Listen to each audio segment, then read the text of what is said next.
Welcome along if you're joining us. We are live again for Vitality T20 Blast quarter-final time. It is the Birmingham Bears up against the Hampshire Hawks. 10,000 pre-game tickets sold. They're hoping that more people will pop along for this massive game.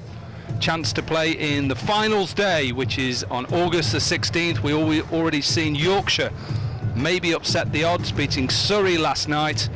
And what will we see tonight? If you're just joining us, toss happened round about 25 minutes ago, and it was James Vince of the Hampshire Hawks who won the toss and decided to bat first. One change for Hampshire from their last game against Sussex. Out goes Toby Albert and in comes their overseas Nathan Ellis. And one change for the Birmingham Bears, who, remember, we saw beat Lancashire at Old Trafford on Sunday. Out goes Henry Brooks and in comes Craig Miles. Two umpires for this evening are Graham Lloyd, formerly of Lancashire, and Tom Lungley of Derbyshire and formerly of Lancashire. It's a beautiful evening here in Birmingham. The crowd is building. Lydia Greenway is with me. What a game we saw last night. Looking forward to tonight. Evening, Corky. Evening, everyone. Yeah, absolutely. It's I think last night's game certainly set the standard for these quarter-finals coming up, and I think with obviously Birmingham Bears, they're on a good run, as are Hampshire Hawks as well. Both teams have played some very, very good cricket. They'll both be desperate as well to get into finals day. Yeah, it should be a good one. Just to give you the team news at the moment, so Hampshire Hawks: Vince, McDermott, Prest, Weatherly, Whiteley, Fuller, Dawson, Ellis, Wheel, Wood and Crane. For the home team Birmingham Bears, it's Sterling, Davies, Hayne, Hose, Benjamin, Mosley, Brathwaite, Lintott, Miles, Stone and Briggs. Ollie Stone will take the new ball then for the Birmingham Bears. He bowled with pace. Remember that Midlands derby here between Worcester, where he ran in that first over. He's bowling with pace and fire. He's back to the Ollie Stone that we've known for a while. Good to see him back and hopefully, touch wood, rid of injuries. And he's up against the overseas player Ben McDermott, who will take the first ball for the Hampshire Hawks. 340 runs at just an average under 25, best of 83 and a strike rate of 136. Here we go then, the second quarter-final of the T20 Vitality Blast. Nice start, good start. Wicket looks good. What a wicket we had for the test match. I know it finished a couple of days ago, but credit to Gary Barwell, who has been the groundsman here for a while now. Looking at this wicket a little bit early, a little bit of tufty grass, but quite brown, as you can see. Normally they're good pace wickets here. Yeah, they absolutely are, and the Bears this season have been phenomenal with the bat. They've posted over 200 on 7 occasions.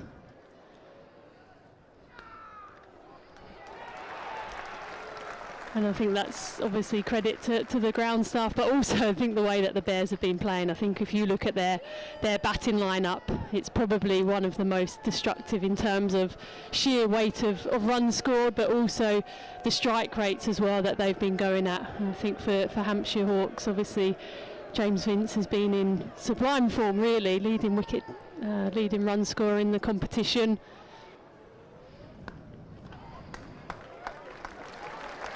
Good start, good start.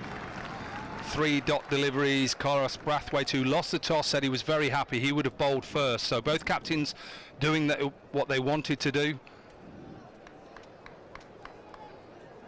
Holly's stand is filling up nicely, I can assure you that, and I'm sure the atmosphere will be magnificent. Slip in place, Paul Sterling. Third is up in the circle as well. Again, swing. What a start.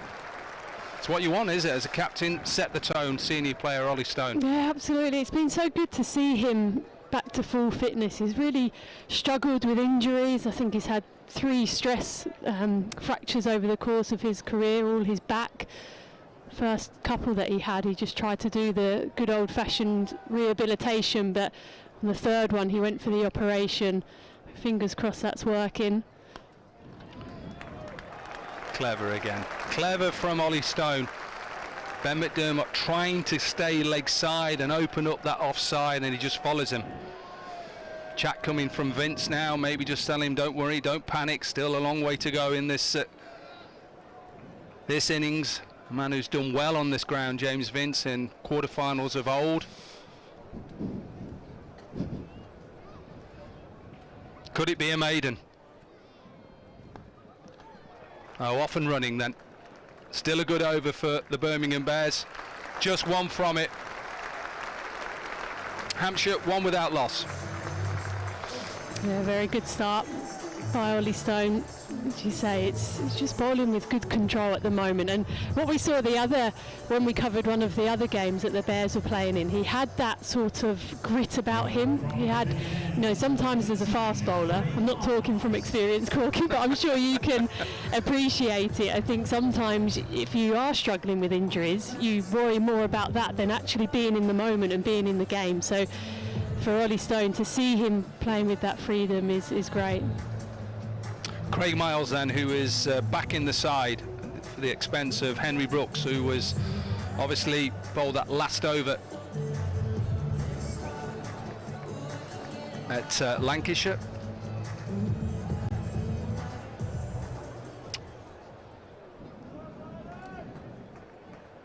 McDermott on strike then for this second over. Nice little bit of swing there,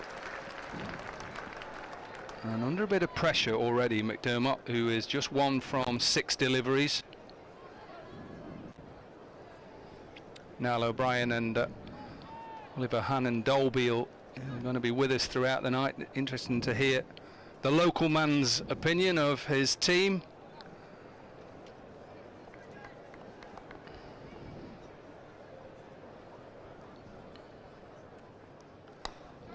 Picks out mid-on, just picks out mid-on. You can already see a little bit of frustration from McDermott. And again, just very good from Miles, just targeting that middle and leg line, bowling nicely to his field. He's got deep square leg, covers out as well, just in case he gets that wrong. Slips just come out, Paul Sterling into mid-wicket. They're just trying to put the squeeze on the Hawks at the moment.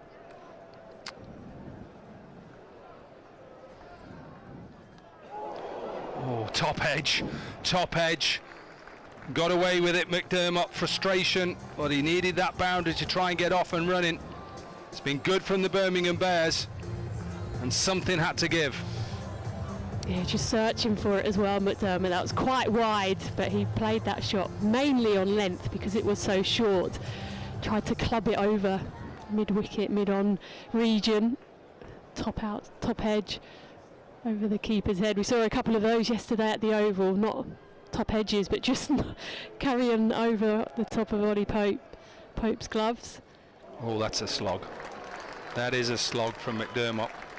Yes, there's a lot of room out towards deep mid-wicket and long on. Two fielders out at the moment are deep square leg and a deep cover. So trying to bowl into the surface. And all of a sudden, yeah, Craig Miles speaking to captain and saying perhaps bring up cover, which he is doing. So the man out on cover is coming up and a deep mid-wicket going out. So two fielders now out on the leg side. 5 fielders in the circle on the offside. Fine leg is up and mid-on. He gives himself a bit of room, straight to that man who was just brought up. All of a sudden then he's gone for the boundary, but again pressure is back on McDermott, and it's not good for Vince. He's just sitting at the other end without facing the ball. Yeah, absolutely. McDermott probably knew what was coming there, but he went for the higher risk, higher reward, giving himself space to try and pierce it through the offside rather than maybe taking what's on offer.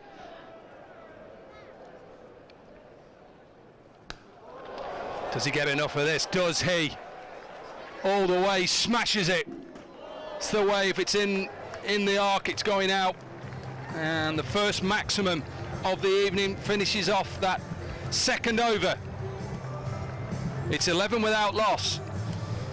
That'll give him some confidence as well, McDermott, who was searching for it.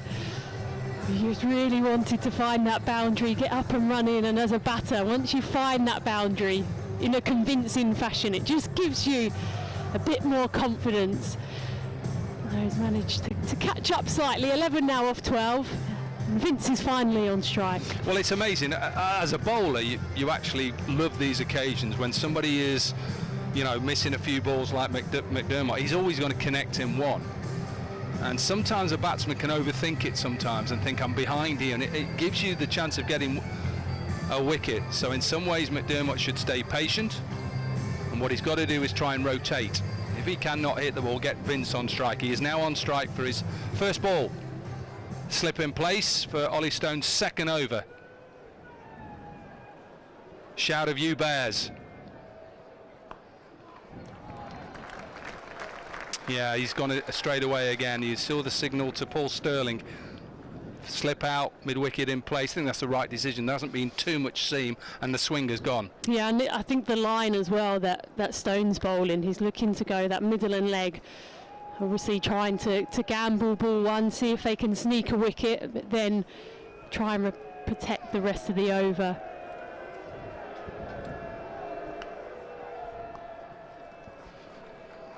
Just worked away, so Vince off the mark. Deep square leg in place for Ollie Stone, and there was a third in place.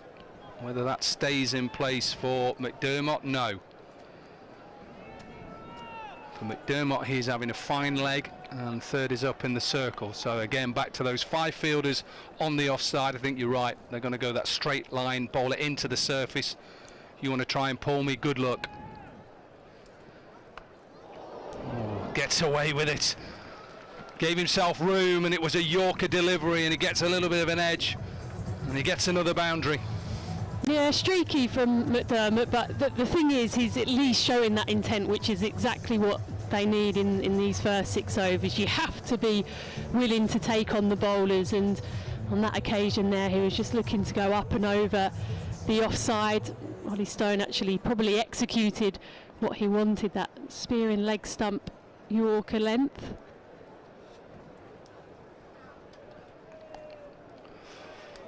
He gets it off the toe end really to Paul Sterling at mid wicket. Maybe took pace off that. Birmingham were the fastest scoring team in this year's Vitality T20 Blast. They reached 207 times. That's more than any other team. Used to big scores here at Edgbaston.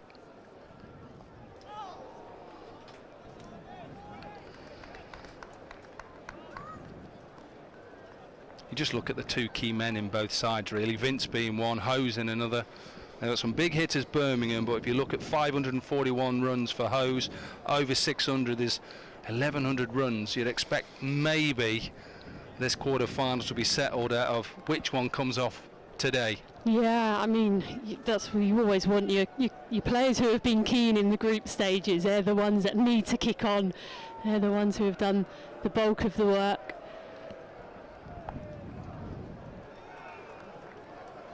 I have to say though, I think when you look at the Bears batting lineup, already mentioned it, their middle order is amazing. Into the third over. 18 without loss. 18 without loss. A reminder that no form of abuse is acceptable in life or sport. If you witness or experience any discrimination or abuse with us today, you can report it quickly and anonymously. Yeah, so just talking about the strike rates of the Bears and how destructive they've been really. All of their middle order are striking at over 160. So I think as a bowling unit that can put a bit of fear in you. But as you say, Hawks have got a very good, very handy bowling attack as well. Captain then is going to bowl the 4th over. Carlos Brathwaite, experienced campaigner in this form of the game. 15 wickets so far. Poor delivery to start, and it's an easy shot for somebody of Vince's class. Worked past short fine leg, and it's a boundary to start. Brathwaite's first over. Yeah, just missing more his length. I think that was probably the line that he wanted. He's got the offside field up, just slightly over pitching. Got deep square leg, deep mid wicket out on the boundary. Yeah, it's a better line. You can tell by when you analyse his action, he just opens up and pushes it in.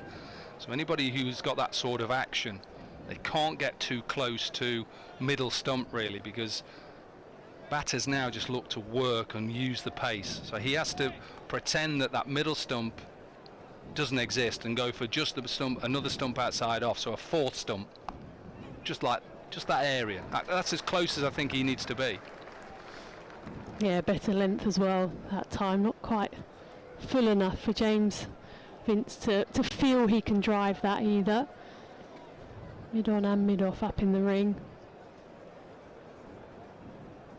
Not sure whether this pitch is a little bit spongier than perhaps a few of the pitches we've seen here recently. The test pitch wasn't spongy, I can tell you. What a pitch that was.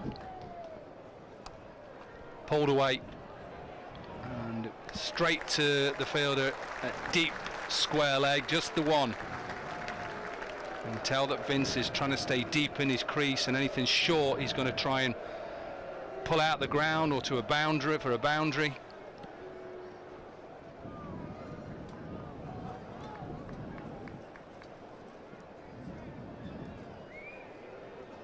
Hampshire had that dreadful start to their campaign this year and then went on such a great run, winning I think the last 9 out of the last 10 games.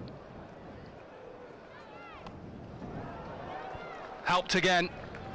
Poor line again from the Birmingham Bears captain, and McDermott pulls this away for another boundary, second of the over.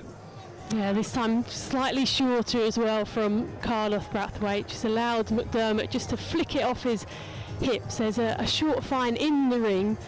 There is a square leg, but they're not that far behind square. This is another 6, a big 6 from McDermott to finish a great over. 15 from it. It's 33 without loss.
isn't it? When people perform in these competitions, Absolutely. they then get to go on that other stage, the 100. Even that's so good. Bowling in the power play, he's only allowed to have 2 fielders out, and he's up against McDermott, who's a big hitter, Vince, who's in the form of his life, and at the moment, good over. Just 4 singles from it. Make that a boundary to finish. Yep. So good from Vince. Mid-on came up and finished it off. So 9 runs from the over. It's 42 without loss. That was a brilliant pickup from Vince, mid-on and mid-off up in the ring. So he felt if he could get something on it, he'd always be able to find that boundary. Got a bit excited there. Announced the over before it was. There's 1 ball left.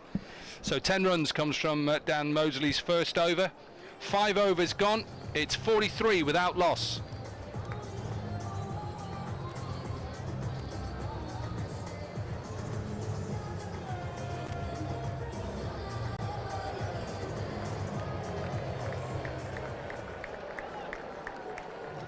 Without loss after 5 overs, and another change of bowling at the pavilion end. On comes number 14, Danny Briggs.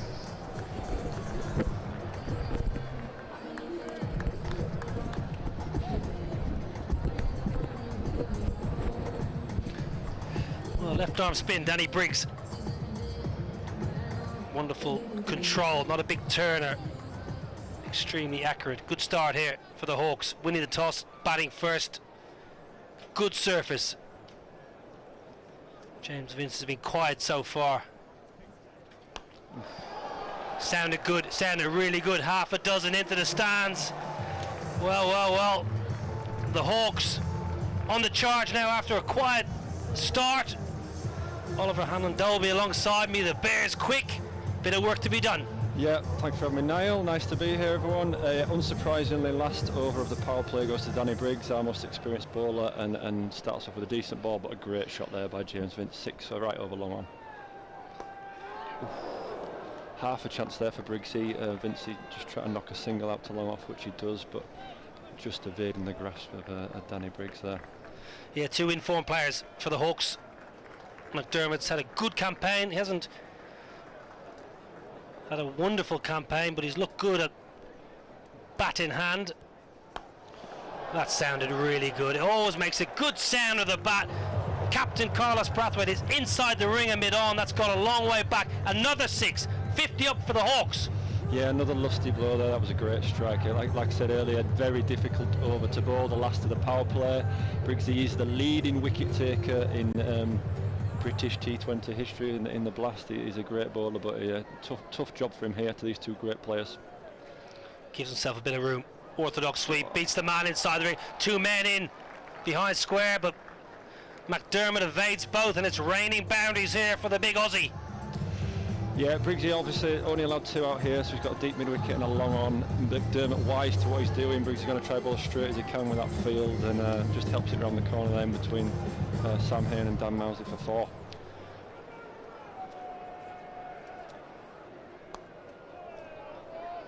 Well, 18 off the over so far. Not often you see Danny Briggs get taken down. Normally so economical all through his career.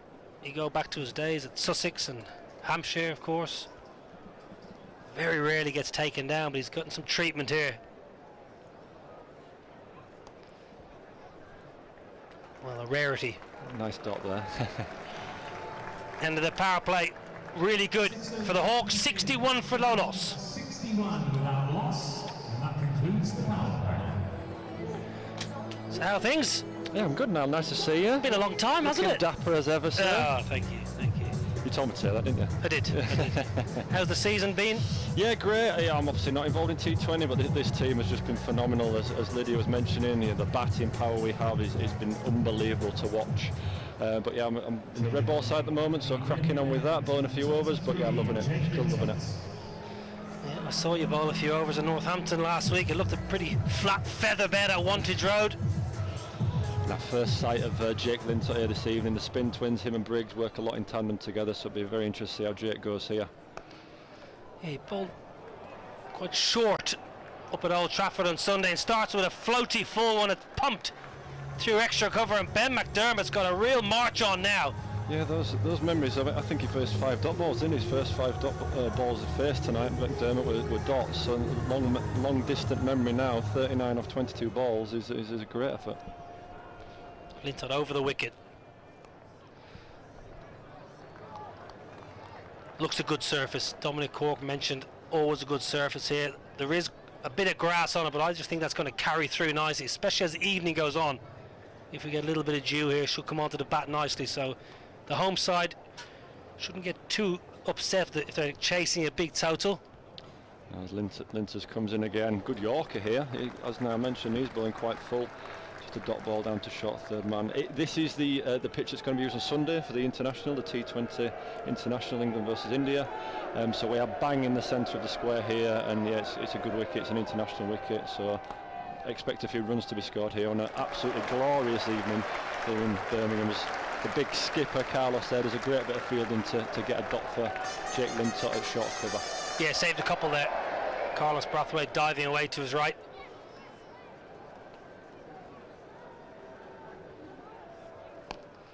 Googly at the back of the hand. Jake Lintott's one of his main weapons. He gets a lot of wickets, especially at this ground. Gets batters going across the line, but Vince is good. Vince plays nice and straight. Yeah, Jake, that unusual angle as a left arm leg spinner. Not a massive turn of the ball, but just does little bits either way, which can make the odd batsman look foolish. As McDermott tickles this for a single into the deep square leg boundary. Well, Lintott, first over out of the way. Nice tidy start. 67 without loss. The Hawks. Yeah, Jackson well there. Boundary first ball to only go for 7. That's a good tidy over. And Carlos continuing with Danny Briggs at this end. As I said, the spin twins often work in tandem, and we're going to see Briggs and Lintott weaving a spell here, hopefully. Yeah, Danny Briggs. Once upon a time, England. Played a bit of franchise cricket in the off-season. Played a little bit overseas. Abu Dhabi T10, of course, with Paul Farbrace, who was head coach of the Abu Dhabi T10 franchise. Yeah, I think Paul Sterling was in that side and had a great tournament, perhaps where Farber was tapping him up to get him here. Yeah, Chris Benjamin was there as well. Very full.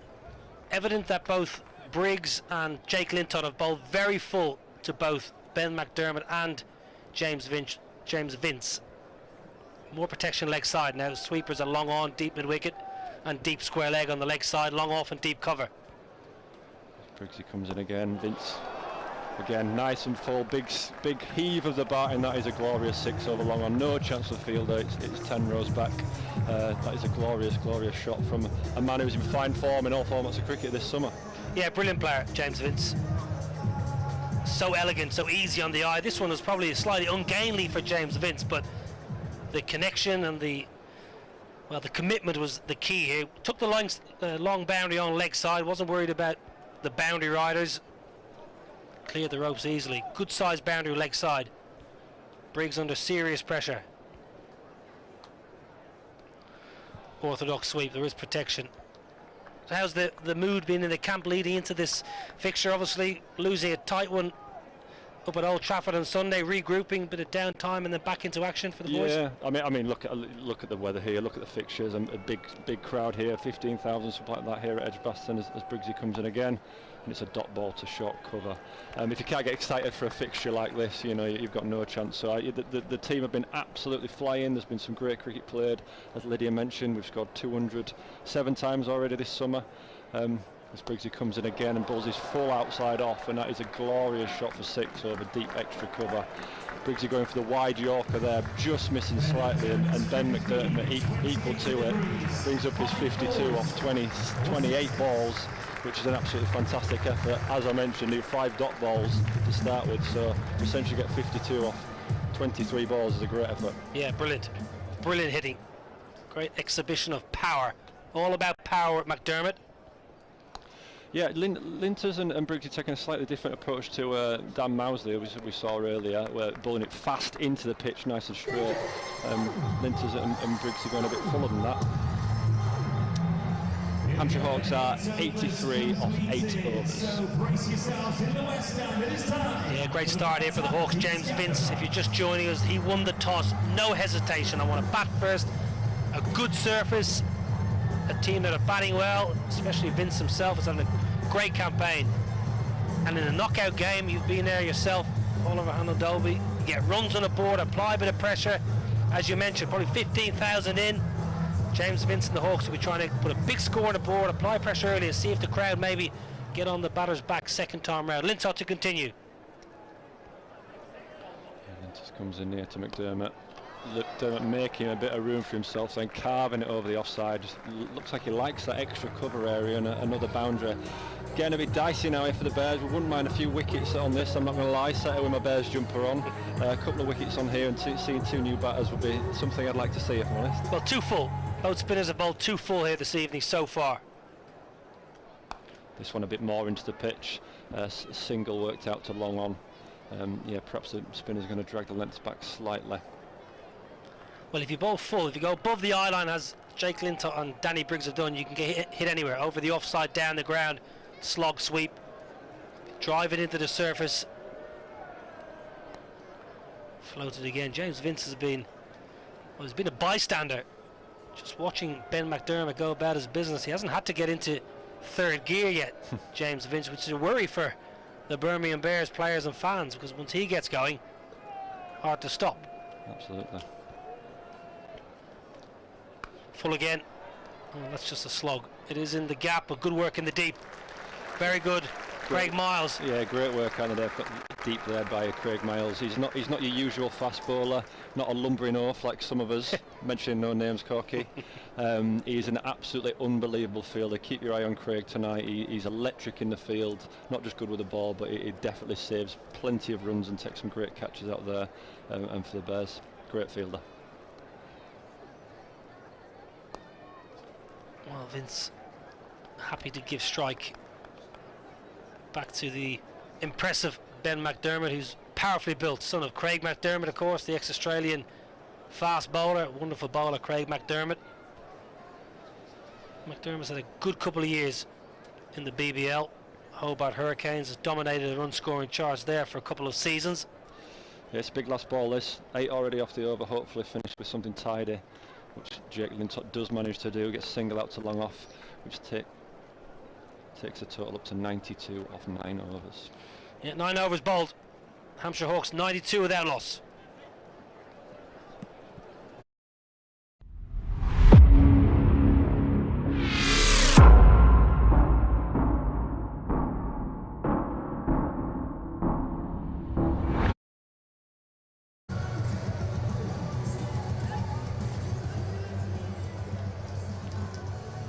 Returning from the pavilion end is the captain, number 26, Carlos Brathwaite. Captain Carlos Brathwaite predominantly plays as a bowler these days. Was once known for his hard hitting.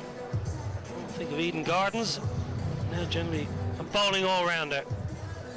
Yeah, very canny bowler Carlos. He's not the quickest, would have a speed gun here today, but he'd probably operate about 75 to 80 miles an hour. Does change his pace, but a little subtle change of pace as he comes in here to McDermott. Gets a wide Yorker in, which goes up to deep point. Nice and tidied up there by Chris Benjamin. Yeah, he bowled with this field on Sunday at Old Trafford. A deep point and almost a wide, deep third.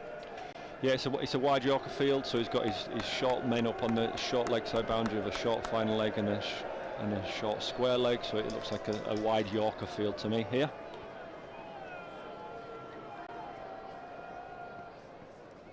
Oh, very good. Nick, surely Nick, yes! Get the finger up, that is out. Went for the wide Yorker, a little feather through, and Al Davis, a simple catch. Much needed breakthrough for the Bears. Yeah, we needed that, definitely needed that, didn't we? And it's the key man, it's that man James Vince. He's got a glorious cover drive on him, but for whatever reason nicked that one, and a much needed wicket for the Bears. Captain Brathwaite just goes to that, trying to hit that wide blue line. James Vince not happy. James Vince intimating maybe scratch the ground. Umpire Tom Lungley said no, there was a feather on it. They were desperately in need for that breakthrough, the Birmingham Bears. James Vince, well, he has to trudge off, drag himself off. He can't believe it.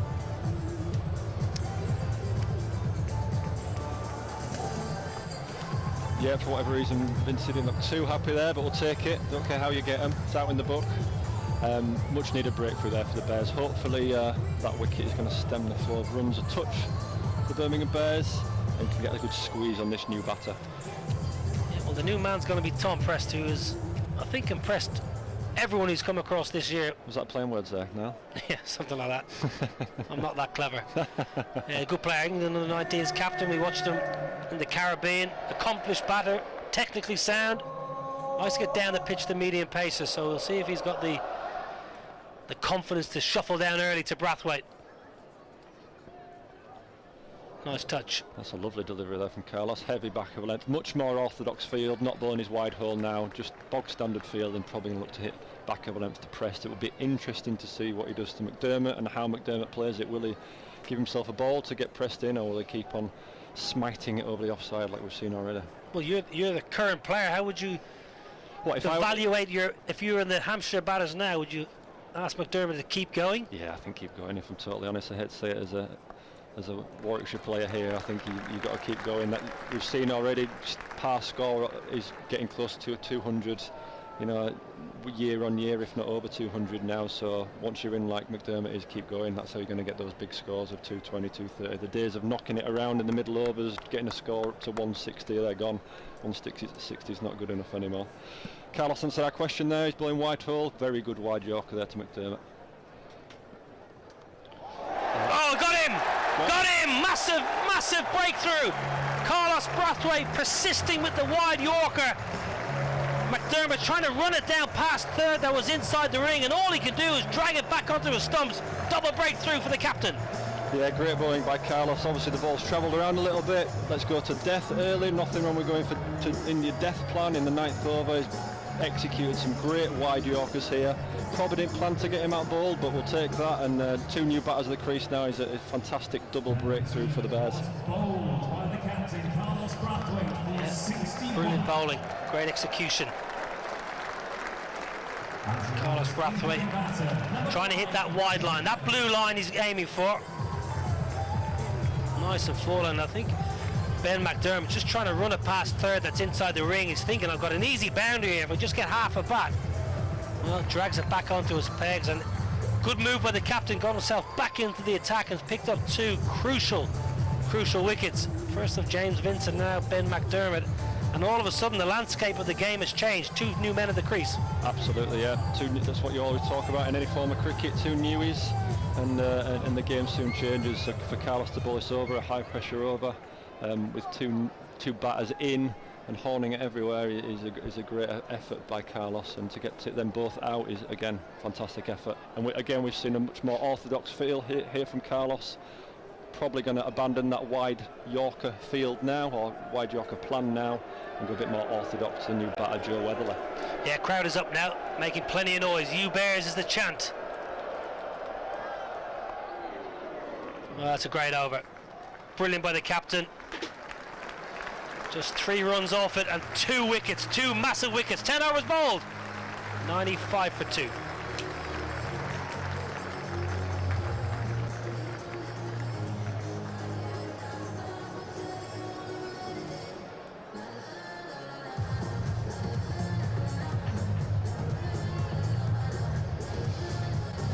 In the space of an over, to be more precise, in the space of 3 balls, Carlos Brathwaite, Birmingham Bears captain, has removed both openers. So that means Hampshire Hawks now 95 for 2. 2 new batters at the crease, Weatherly and Prest. Dan Mosley will continue with his off spin.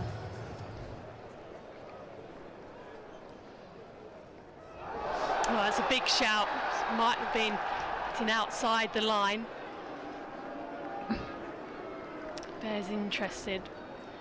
What do you reckon, Corky? Yeah, I think it looked straight away. It looked like it hit him outside the line. They're going to go up. It's a quarter final. Why not? Yeah, no DRS in this match. We had it last night at the Oval. Each team had one review. That was a relatively regulation decision for the umpire.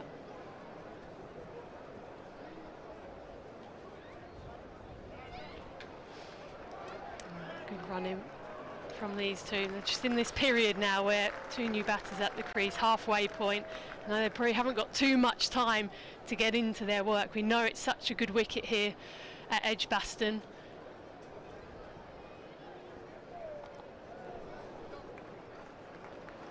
Again, just scampering through for the single. Yeah, the one thing you can't do in 2020 now is think, right, let's just get to 180 and see how we go.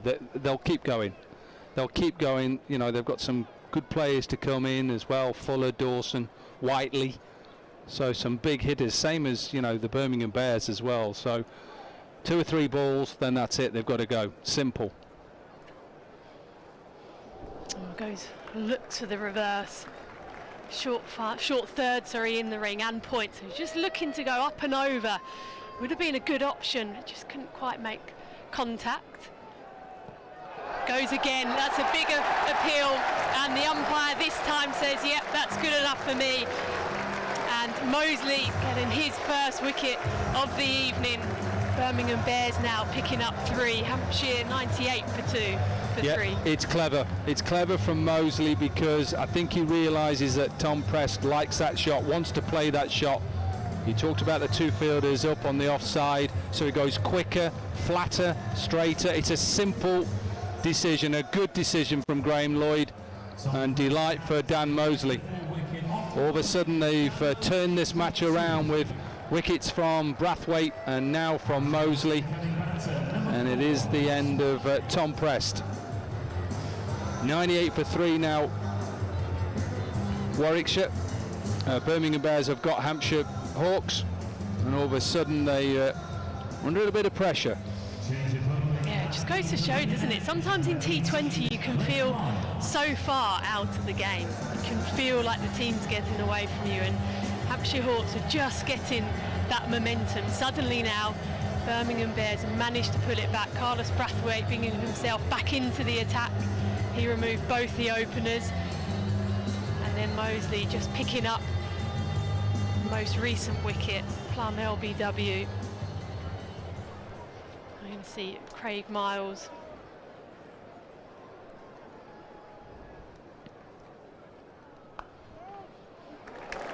Last time these two teams met in 2010, Oh, a long time ago.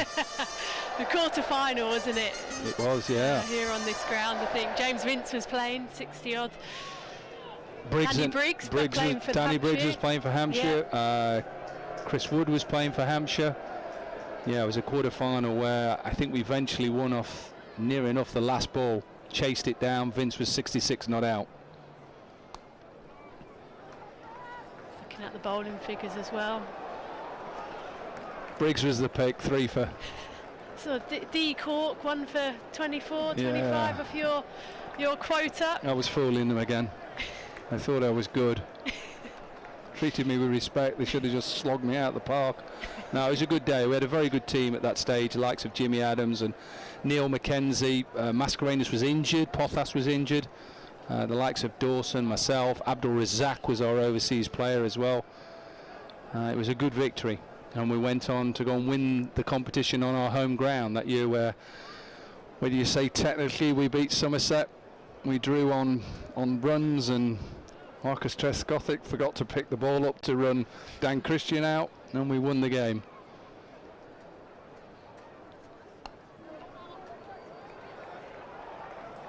Good from these 200 up, 101 now. It's still in a good position, Hampshire, even though obviously the Birmingham Bears and the double wicket over from Carlos Brathwaite has knocked the wind out of the Hawks' sails a little bit, with the fact that it's been Vince and McDermott. Tom Prest, who we saw get his highest score at the time at Somerset, where he got a half century. He's a good player, but now it's trying to get Weatherly and the experienced Whiteley in, We know once Whiteley gets in, even though he hasn't really had one of the best T20 seasons this year, he's a dangerous player, and that's all you want when you bring in somebody like a Whiteley. You just want him to come off.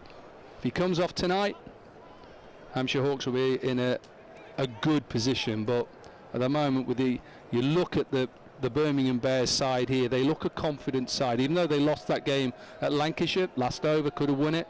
They look a confident side, and they're playing at home as well. Just a few changes in the field. Slight hold up from Miles, just brought mid off into the ring.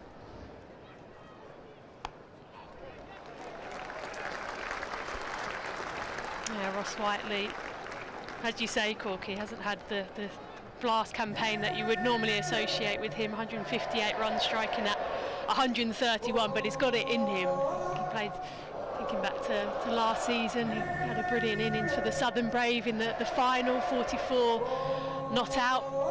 So even when key players aren't always performing, sometimes when it comes to these knockout matches, they can just turn it up a notch.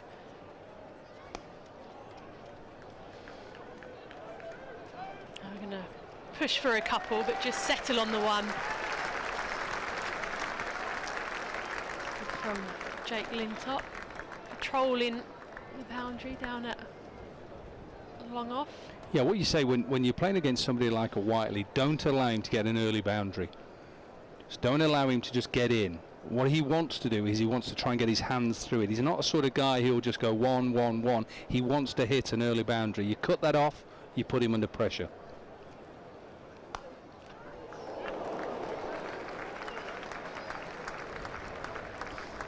A single to finish. Hampshire Hawks 103 for 3. 3 for 3 is where the Hampshire Hawks are, and if you haven't already done so, then download the Edgbaston app and get on there. So just thinking about projected scores now as well. The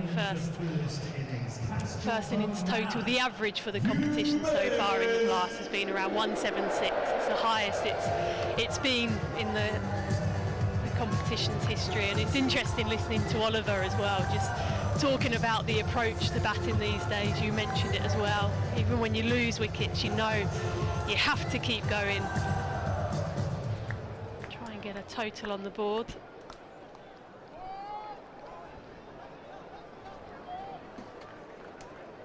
I think you've seen also this year that sides aren't worried about being bowled out either. I think we've seen that. They just keep going and going, and if they're bowled out, they're bowled out. Because, you know, at the end of the day, why be 180 for 4 when you can probably be 220 for 9 or 220 all out with a couple of balls to go? Because that's got to win your games. You know, we're seeing reverse sweeps, you know, and all this throughout T20. We see it in Test cricket now, reverse sweeps of 6. Saw Joe Root has done it on countless numbers of occasions.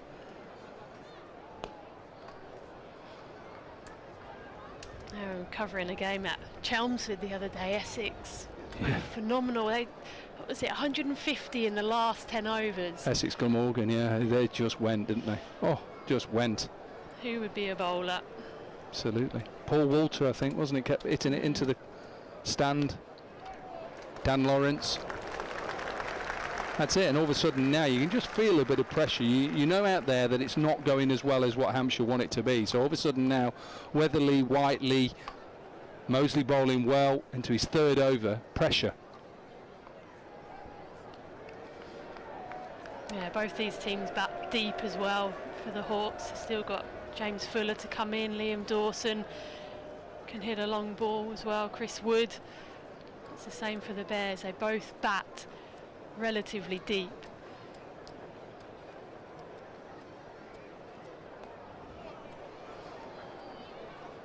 This is good from Mosley, just looking to dart it in really, not let either Whiteley or Weatherly get up and underneath the ball. We saw a few lovely shots off the spin earlier on. James Vince going down the ground, slog sweeps. Mosley just looking to bowl it into the pitch at the moment. Doesn't get hold of this. I will try and come back for a couple, just settle on the single. A good over again from Mosley. Hampshire 107 for 3. Yeah, it was a bit of poor running there off that last delivery. Whiteley should have pushed for 2, was just happy just to cruise along But with the boundary being quite long down towards the city end, it should have been 2. So all of a sudden now, Bowling from the pavilion end, number 14, Danny you look at Briggs. Birmingham, you look at the way that they're going about, it's going really nicely at the moment. Projected score, you'd say they go at 8s.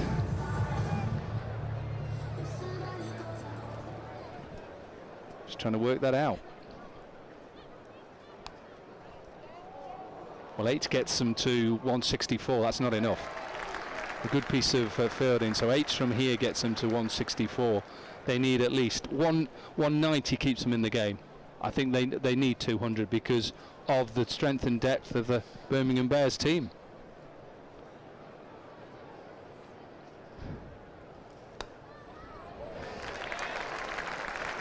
Yeah, Bears have got bowling to come as well. Stone, who was very good early on, bowled a couple of overs up front, just went for 8. So they've got a couple from him left. Well, that sounded good off the bat, and the outcome's also good. Maximum all the way for Weatherly. So just choosing to try and put a bit of pressure under the spin bowling of Danny Briggs. Yeah, it's a short boundary heading towards the pavilion end. I think if you're going to try and go after Briggs, it is to try and hit him straight.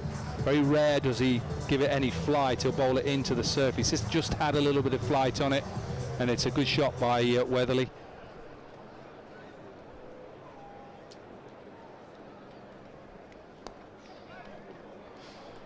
Yeah, it's the conversations that both these batters will be having with each other as well.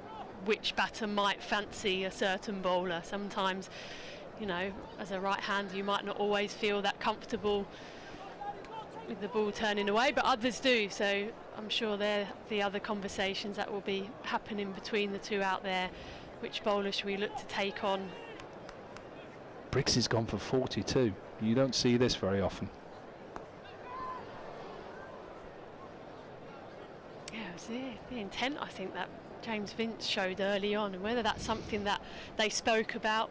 You know, they don't want their key bowlers to be allowed into the game. Danny Briggs and Lintop leading wicket takers, I think, for the Bears. Try not to let those key players into the game. That has a lot to do with Vince just wanting one over on Briggs. Going back to the academy days, I can tell you.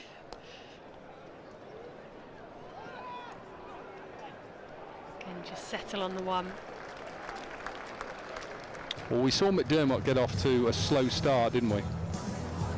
119 for 3. And we're seeing Whiteley do exactly the same. McDermott was able to pull it around. Good innings from McDermott, 61 from 36. 5 dot deliveries in that first over. Whiteley 4 from 5. Something's got to give.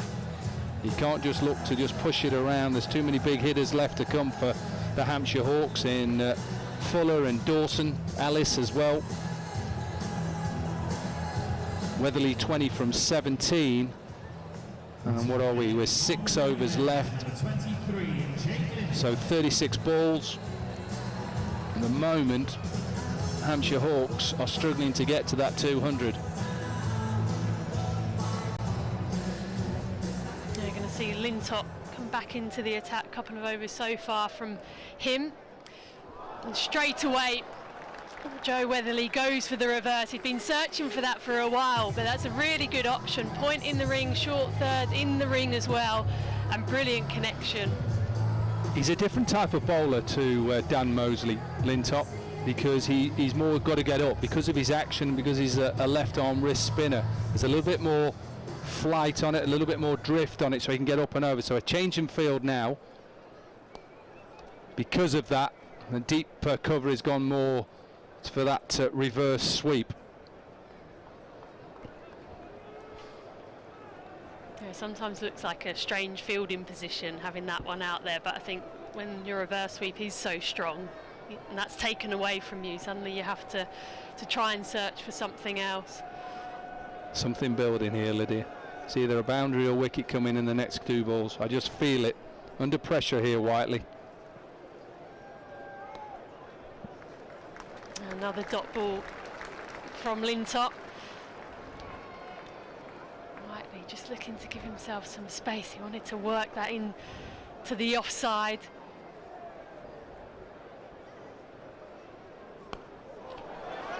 Manages to get hold of all this. Shouts of catch. Man at the long on boundary was interested for a while, but it just kept going. So Whiteley now in on the action as well. Well, I said the next couple of balls I fancied something. It was a bit of a poor delivery from Lintop halfway down, but as that got Whiteley going, what does he do now? Does he run at him?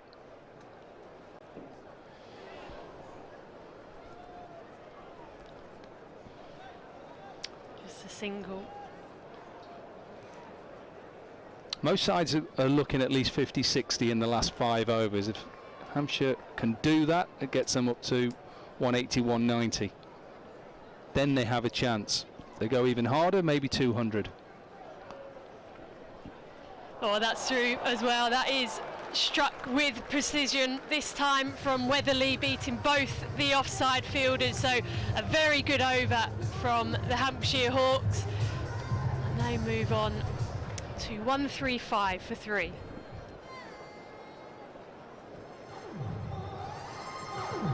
Has gone 135 for 3. Now South Lower Stand. It is time for the Vitality Scatterblast.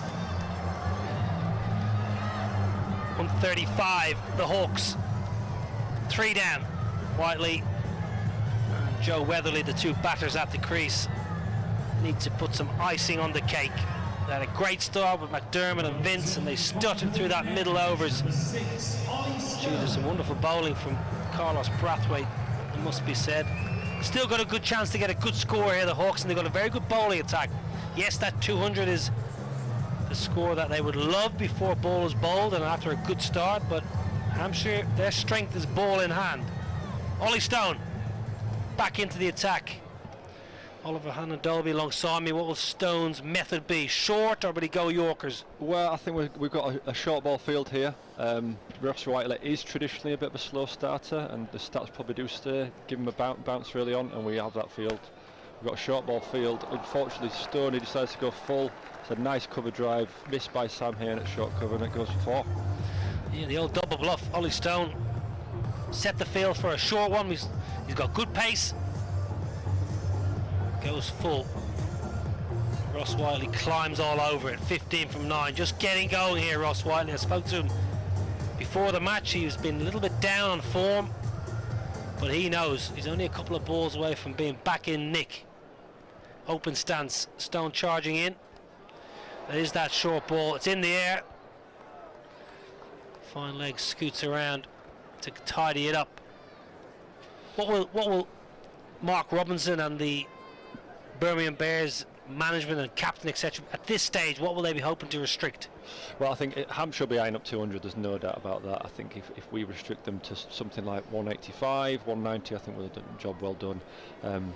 We've set 200 runs on 7 occasions already this year, which I think in previous years, in our previous 20 years playing T20 cricket, we'd only scored 200 maybe 2 or 3 times. So we know we can chase 200 here, so anything below that I think we'll be happy. Goes across the stumps. Brilliant batting. Marvellous batting. That is a very, very difficult shot, Joe Weatherly, because Stone is bowling 90 miles an hour. Gets down on one knee and just flicks it around past 45. I'm not I mean, that's a great bit of cricket. I'm not entirely sure Stoney's done that much wrong there, going for the Yorker. I've seen a replay of Jake Lindsay for some reason, I'm not sure why. But Stoney's gone for his Yorker there. Pretty much nailed it. Straight 90 mile an hour Yorker, as you said there, Niall. And Joe Weatherly's up to it by sweeping it for 4. Sweeping a 90 mile an hour Yorker for 4. I'm not sure I'll be doing that in the nets. Would you now? No. Fine leg back now. 3rd inside. 4 men inside the ring and the offside. Change of pace there from Stoney. Nice change of pace. Back of a length slow ball. Stoney's got his entire leg side out here. The only offside fielder out is a deep cover, so this ball is all about line. You can pretty much bowl any ball you want as long as it's straight. Whether it's straight Yorker, straight bouncer, he's got a ball straight. Well, Al Davis gets lucky behind the stump. Slow ball, hops before him. Just takes his pad. Keeper's nightmare, that now. Well, we saw it last night. I thought Tom Cole-Acadamo did a great bit of work last night after fumbling one. Stoney again in there, again probably conscious about bowling straight. That perhaps was sneaking down leg side if the batsman had left it. Luckily for Stoney he didn't, and it's a single down to fine leg. Paul Sterling with a great bit of work, one-handed pick up and throw. You mentioned chasing 200 and the Bears have obviously eclipsed that mark many times this season, but when you get to a knockout game, extra pressure, 200 can seem like 215, 220, so I think if Hampshire Hawks get anywhere near 200 they'll be mightily happy. Yeah, I'm not gonna lie, I'm a little bit nervous about Ross Whiteley here. Ideal scenario for Hampshire will be able to have Ross Whiteley on about 16 going into the last few overs. Wow, that is a quick delivery there from Ollie Stone. Signalled 4 byes, I think. Not a lot the poor keeper Al Davies can do there. He's only a slight guy, way over his head for 4 byes, hard lines, and the score is going to be 149 off 16 overs.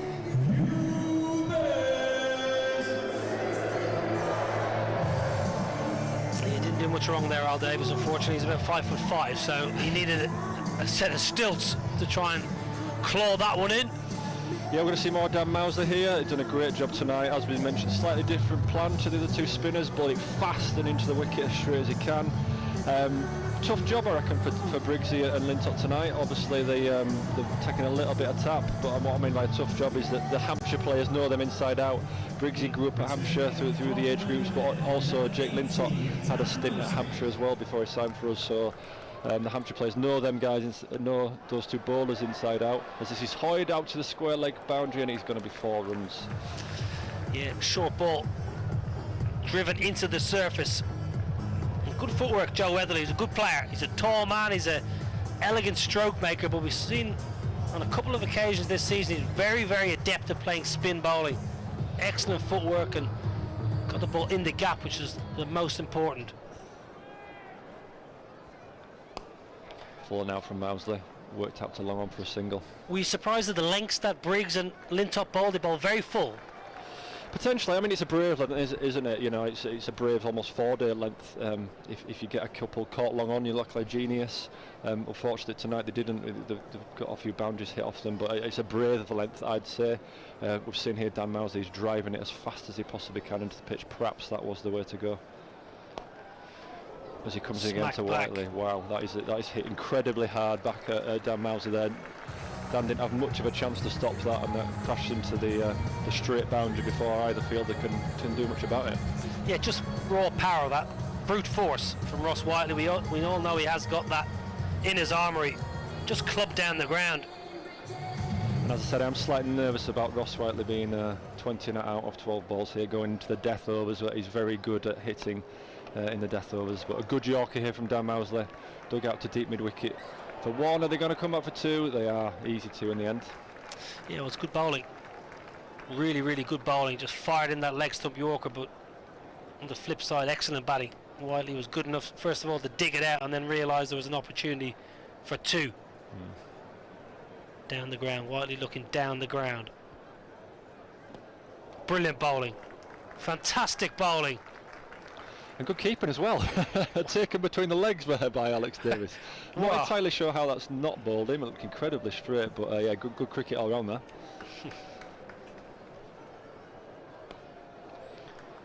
Losing his shape. Ross Whiteley wants 2. Joe Weatherly is pretty quick. Goes keeper's end. That's good running by the Hampshire Hawks batters. 17 overs bowled, 162 for 3.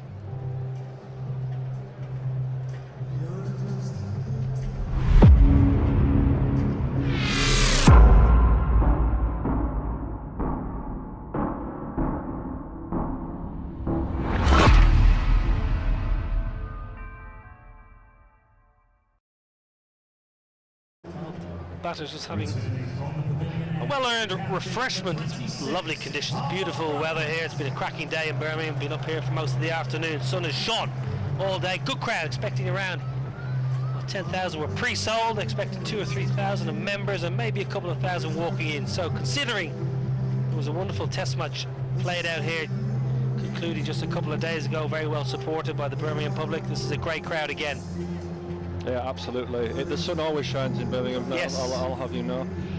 Spare a thought for the groundsman here, guys. The test pitch is just 2 pitches over on the left of your screen now that I think Joe Root and Johnny Bairstow would have probably still been batting on now, should the game was still going on. But the groundsmen finished that game on Tuesday. They have prepped for this game, which is obviously Thursday, and they have a T20 international on this pitch on Saturday. So those poor groundsmen probably haven't seen the wives and children in some time. So great effort from Gary Barwell and his crew as Carlos Braithwaite comes to bowling here from the pavilion end. On the sweep again. Yeah, Carlos Braithwaite was drafted on Sunday evening. I had to inform him when he came off the pitch at Old Trafford. He'd just been drafted for the LPL, the Lanka Premier League. He was none the wiser, so was the bearer of good news for Carlos. Just going to have a look at the helmet here. I think Joe Weatherly just top edge one into that grill, so as requirements nowadays, they'll just do a little check, make sure the helmet is A-OK, and I think he's okay. They'll just go through the routine protocols, but just cautionary more than anything else. Running helmet, spare helmet will come out, as is the norm nowadays. Yeah, and this might be a nice little chance for the Bears to regroup, getting a little drink on. Carlos will probably have a chat to his senior players about what the plan is. As we've mentioned, Lintott and Briggs have had a little bit of tap here tonight, but because Dan Mousley has bowled so well, oh yeah, top edge there, straight into the grill. Probably not really know what's going on there, Weatherly, but hopefully he's all okay. Yeah, Dan Mousley's bowled brilliant tonight, so that has bought a little bit of wiggle room here for the Bears. That there are a few overs left for Ollie Stone, Craig Miles, Carlos Braithwaite has 2 overs left, so who's going to bowl these death overs will be interesting. Yeah, well, it's an interesting one because watching the Birmingham Bears throughout the campaign, they often just use 5 bowlers. A lot of games they've only bowled 5 bowlers, and in T20 cricket you need that buffer. You need someone just to give you an over or 2 in case somebody has an off night. Oh, and absolutely, and we've perhaps seen that tonight. Danny Briggs is an absolutely fabulous bowler, Mr. Consistent, but for whatever reason tonight he's got a little bit of tap off his older teammates at Hampshire, so Dan Mousley bowling and doing the job he's done is fantastic. As Carlos comes in again, he's bowling that wide Yorker, slightly missed it, and it goes for 4 over long off. Fine shot there by Joe Weatherly. Yes, well, Carlos Braithwaite, we've seen him persist with this wide Yorker, not just tonight but all through the season. Third is inside the ring and mid-off, more importantly for me, mid-off inside the ring, so Carlos Braithwaite gets it wrong.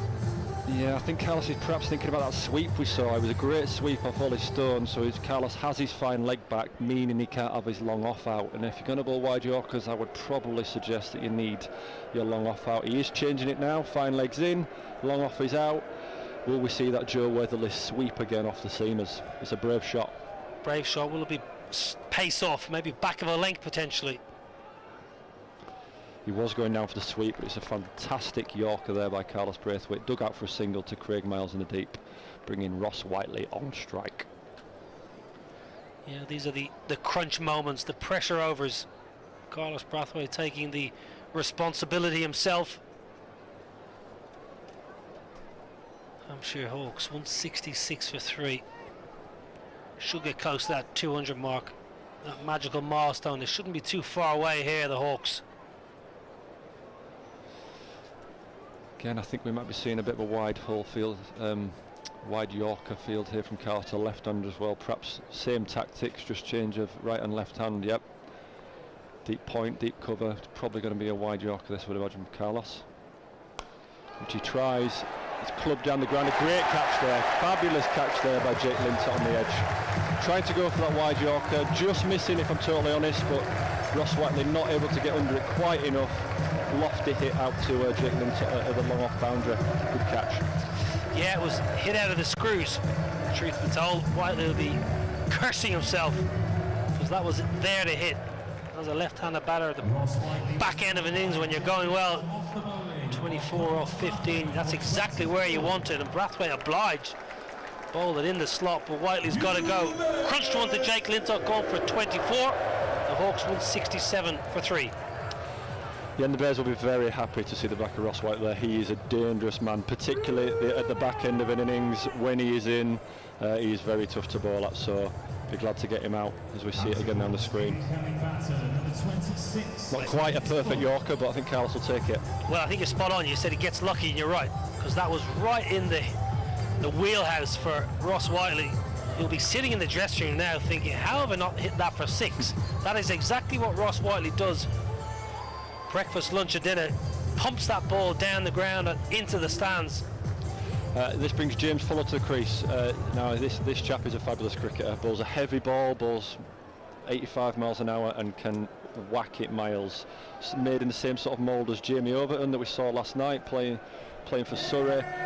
Hits a clean ball, bowls fast. He's an exciting cricketer, so it'll be interesting to see how he goes here. Carlos again adopting the wide hole field to the right-handed James Fuller. Be interested to see if he goes for that wide Yorker straight away.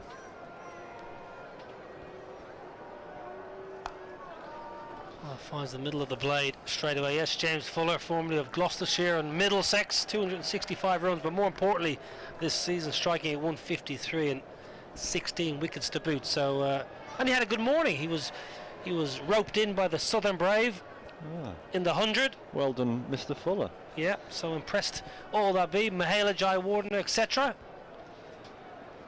Carlos again going for wide Yorkers here to Weatherly. Fabulous wide Yorker, but dug out well for a nice single. And the total after 18 overs is 169 for 4. That's top class bowling. Captain Carlos Brathwaite, really, really good. Hasn't got the pace, but he's got the experience, he's got the know-how, getting the job done.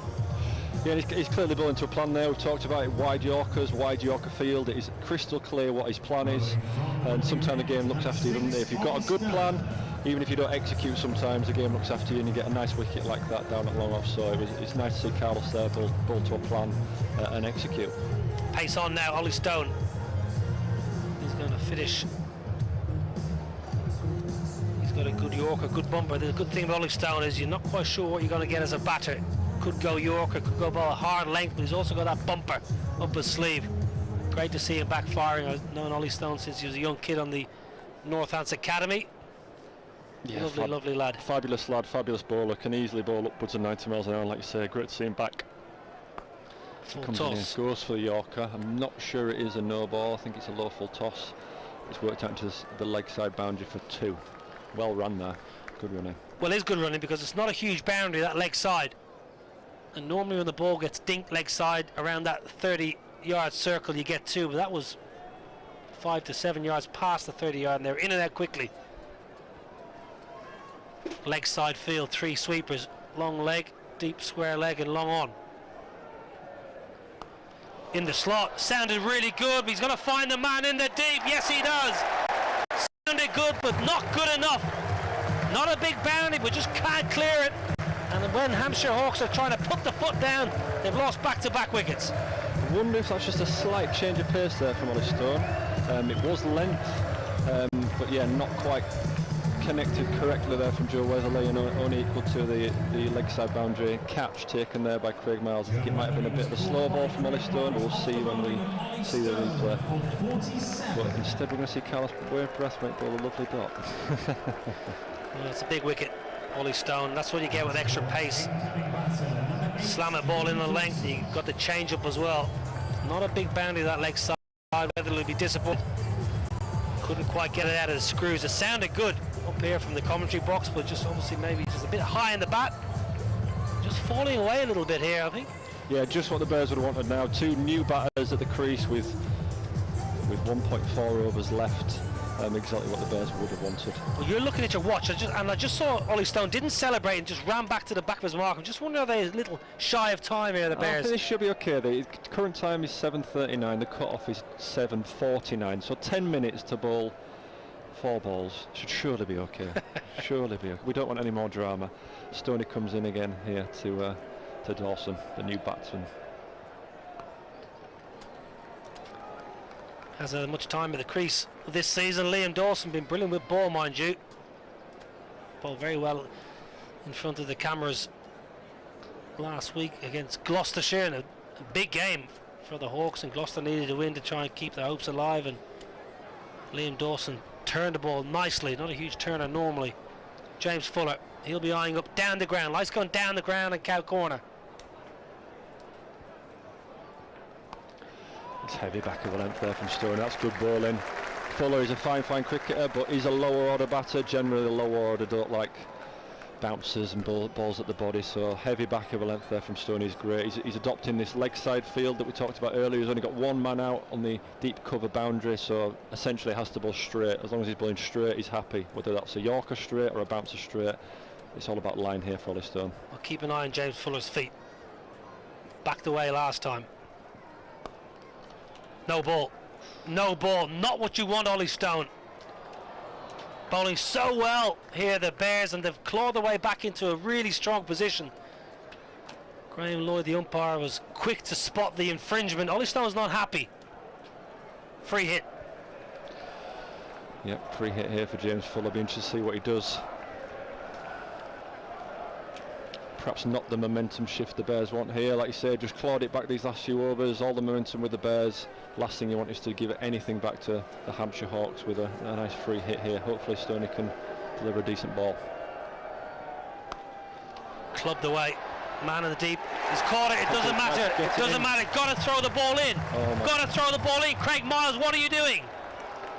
The crowd are celebrating. Craig Miles didn't know what to do. He got to get the ball in. Free hit, can't be caught. I think that was Adam Hose, but yeah, he's taken the catch, which he thinks is out. It's a free hit. You can't be out of a free hit. The cheeky Hampshire batsmen run two there. Very clever from the Hampshire fellas, noticing that Hose is celebrating. Are two there that Ollie Stone won't be too happy about. Should have been a single. Yes, Adam Hose, I beg your pardon.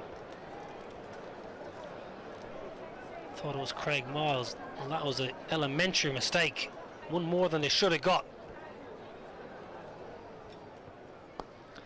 Well bowled. Parried. Went for the Yorker. Parried at extra cover. Come back for a couple. 19 overs bowled. 180 for 5. And that concludes Ollie Stone's bowling. 4 overs, no Ollie Stone's work is done this evening. Ball with good pace, picked up a wicket. You're disappointed with that no ball. It's ended up costing him a couple extra when you take into consideration the last ball went for a couple. Yeah, excellent figures by Stoney. 1 for 29 and 4 overs is a great return. Slightly unlucky there that he's gone for a few extra runs than he should have. Perhaps should have got a wicket on the last ball there, but nice diving attempt by Sam Hain at short cover, and perhaps shouldn't have gone for 2 when he got a catch up a free hit. You said slightly unlucky. He's the one who overstepped the mark. Yeah, that's a good point. Yeah. Keep your foot behind the line and you're not unlucky, are you? Carlos backing himself for this last over here. I wonder if we will see more wide Yorkers here from Carlos. Shuffles. It's only going to be one. That's very good bowling. Followed the batter really well there. Batter went across the stumps by a good half a foot. Brathwaite followed. Low full toss. Couldn't get it away.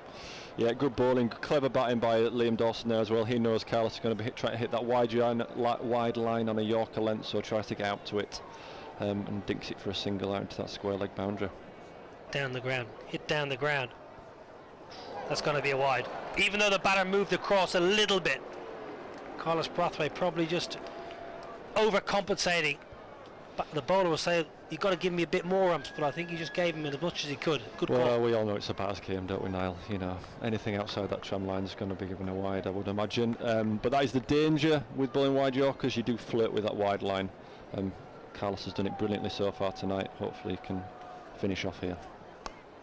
You say that you flirt with, well, I don't mind that. If you get it slightly wrong and you bowl it a wide, it's not the end of the world. It's one run. What I don't like to see with bowlers when they go half-hearted and get it wrong and then bowl a nothing ball and it gets carted for 6. If you bowl it wide with your plan, you can accept that. Yeah, absolutely. And again, Carlos executing beautifully. Nice wide Yorker. Liam Dawson taking guard way over outside off stump here. Be interested to see if he walks across again. Paddle sweep potentially. That's going to be another reload for Carlos Brathwaite. Liam Dawson's a very fine player. He can manipulate the ball. I wonder will he try and just improvise, maybe get the reverse lap with third inside the ring, or maybe the dab over the keeper's head. Yeah, Bears just need to be careful here. Only one legal delivery bowled so far this over, so Hampshire Hawks currently on 181 for 5 balls left. Bears will want somebody to restrict them to something like 185, 190, something like that. Shuffles across, Hoyes a leg side, a man underneath, should be taken, backtracking, does well, was in the air a long time in front of a packed Holly stand, pressure catch does the job. Yeah, Adam Hose again probably would just be checking after he took the catch that it wasn't a free hit again. Do I have to throw it in quickly? But yeah, not a free hit. Fine catch out there in front of that Holly stand, which is well and truly bouncing right now. Absolutely brilliant to see. We saw it in the test match. We're seeing it again tonight. The Holly stand bouncing. Absolutely brilliant. Carlos Brathwaite figures of 4 for 26 off 3.2 overs. Great effort here by the skipper. Yeah, good catch. Adam Hose is a good outfielder. It was in the slot to hit. Truth be told, it was there. As a batter, you think, yeah, I'll have a bit of that. That's exactly where I want it. But took on the long boundary, didn't get it out of the screws. Paid the price. And Brathwaite, well, he's having a cracking night out. The Birmingham Bears captain. Nathan Ellis, the new man in. Hobart Hurricanes, quick, can put bat to ball. He's had a good campaign this year. Hasn't taken a lot of wickets, but been excellent with the ball in hand. Very economical for the Hawks. Eddie Burrell, the Hampshire coach, speaks very highly of him. Well, Carlos has 3 balls here to potentially get a lesser seen T25 for. I'm not sure there have been too many T25ers for the Bears, so it'll be interesting if he can do it. As he comes into Ellis, Ellis decides to just jab that out for a single into the offside. Well, what an amazing shot that was. Juicy half volley, and Ellis just pokes it to short cover, who was, well, not quite on the edge of the ring. He must be backing Fuller. He must be thinking, just get Fuller on strike, and hopefully he can do the job for him. Fuller, strong bat on hand. Well, that's brilliant bowling. This has been exceptional from captain Carlos Brathwaite. A real exhibition of bowling, both in the middle and at the back end. Yeah, you can see what Carlos is trying to do there. You know, Fuller knows what he's trying to do. He's bowling that wide Yorker, he's walking across, but absolutely perfect there from Carlos. Brilliant wide Yorker just inside that wide line. Last ball of the innings now coming up. Carlos will be hoping to finish strongly. Shuffles across, that's going to be okay. Well, it's good work, Al Davis, but even better work, Carlos Brathwaite backing up. They'll scamper through for a bye. It's a brilliant performance at the back end by Carlos Brathwaite and his Birmingham Bears players. They're charging off, absolutely chuffed to bits with their night's work. Hampshire Hawks, after getting off to a rollicking start in the power play, 61 without loss, end up at 186 for 6. And at the mid-innings break, you would think the home side, the Birmingham Bears, are probably the happier. Bowlers have done a good job for Brathwaite. Ollie Stone was excellent with new ball, 1 for 29 from his 4. Miles just 2 overs north for 15. Brathwaite, as we mentioned, pick of the bowlers, 4 for 30. Alan Mousley, I thought, was excellent, 1 for 31. But tonight for Briggs and Lintott, they were expensive. For the Hampshire Hawks, 186 for 6 for their 20. Quarter-final number 2. Yorkshire already through. We're going to take a quick break, and when we come back, the home side, the Birmingham Bears, they need 187 to get to finals day.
Well, I'm out here with the skipper. 186 they managed to score. You bowled well, didn't you? 4 for 31 from your 4 overs. What's your assessment of what we've just seen there in the first 20? It was a good pitch to get off to a good start. Obviously, 2 good batters. We wrestled a bit of momentum back, but I think that's just about par. So hopefully we can go out there, put in a real clinical performance and knock them off. I don't think it's more than we expected, or less for that matter. So it was an even first innings, and it's just about there. Depends on how good we bat now in the second half. Well, the guys really got behind you in the field, but it was that 10th over, wasn't it? After the 2 openers got off to a flyer, those 2 wickets you took, massive momentum change then. Yeah, it was, but they batted so well to get them ahead of the game in the 10th that even though they had a period where they consolidated a bit, they were still ahead of the game. So to restrict them to 180 after the way that we're going, we're happy with that. Look, you can never tell. Par for the course, it changes throughout the season, but you've chased down 230 plus, 187. That's a reachable target, isn't it? But we start from 0. I'd love to start from 230 and walk off before a ball was bowled, but we need to be respectful of the game, understand that the 230 game is gone, that innings is gone, and the 187 is before us. We just had a little chat. We want to be real professional, real clinical, be very smart and positive. In the stands, the atmosphere seemed incredible. These supporters who've come down this evening, they really got behind you. What did it feel like out there? No, it was nice. We know whenever the home crowd comes out, it's like our 12th man. I know it's a little cliche, but especially when the ball was flying around the park, they still kept the voice, they stuck with us. And then once we got momentum, they continued to push us on. So hopefully we can put in a good performance in the second half as well, and a few beers be sold, a few pints, and bring some smiles to the faces that have turned up. As they should be. Not long to turn around. Good luck. Go well. That is the captain. That's what he had to say. And in a few moments' time, him and the team will be coming out chasing 187 for a place at finals day.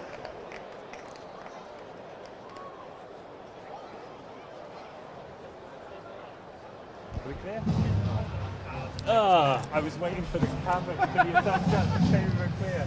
I was alright on it. That's great. I can't hear what he's saying, but I know it's everything about him is huge. His hands are golden. Yeah. Yeah. No.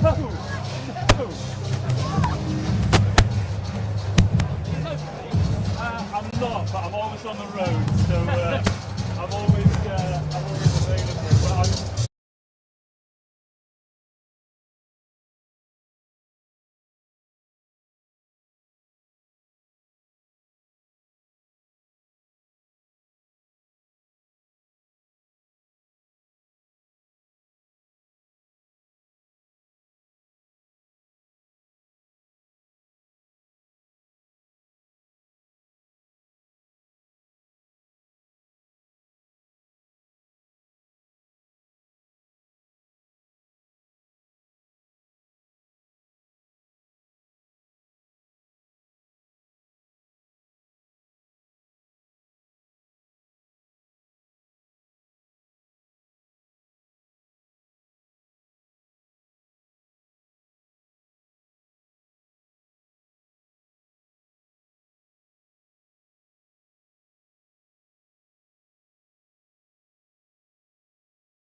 So what does it mean to be a Bear?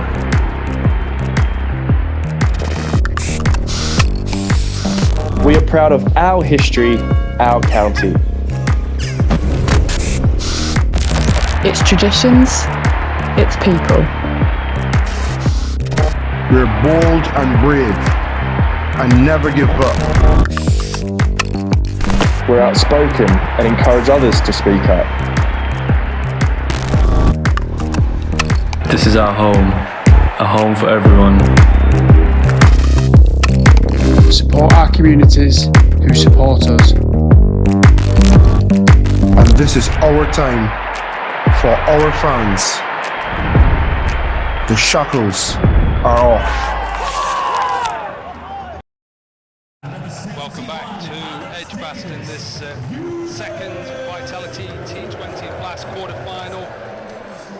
Hampshire Hawks, who have posted 186 of 6, so it means the Birmingham Bears need 187 to win, and which team will go through to finals day. That is back on this ground on Saturday, August the 16th. It's been a beautiful evening here at Edgbaston. The crowd has come in, been excellent from the commercial department here to be able to sell this game. Only 3 days notice, and they have got crowds in. Birmingham will feel they're ahead of the game with the runs that they've scored in this competition on this ground already. Chris Wood, all the experience that he has up against Paul Sterling. Sterling and Alex Davies will open the innings for the Birmingham Bears, and which team will make it through to finals day? Next 20 overs will tell. Good start from Chris Wood, good from Alex Davies as well. It's a good evening to Oliver Hannon Dolby. I want you to take that Birmingham Bears top off for a minute and that Warwickshire top off. Who's winning this game and why?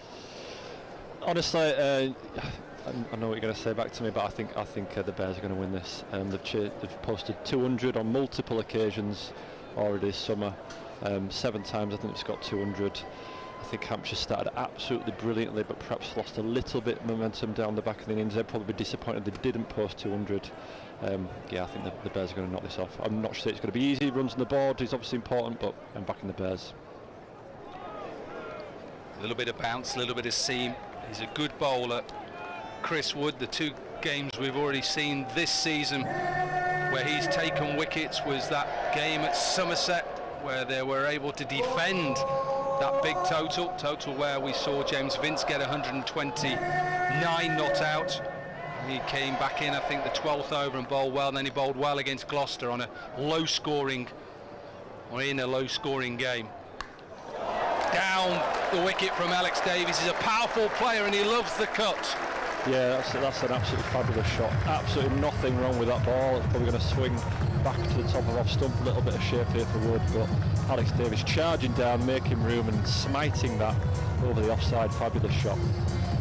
As you said, Corky, Wood has been around for years, knows exactly what he's doing, gets lots of wicket, but on the face of it you see a left arm who bowls around 75 miles an hour. Why is he so good? Why does he get so many wickets? He gets this through. It's a quick outfield here. Will be stopped. I think the angle causes a little bit of problems at times. He's a tall man, he gets bounce as well. He's very canny with his slower ball, Wood, and he's been around for so long as well. And I think as you get older, as you know, as a bowler, you know your limitations, you know what to do, and the pressure situations he seems to deliver.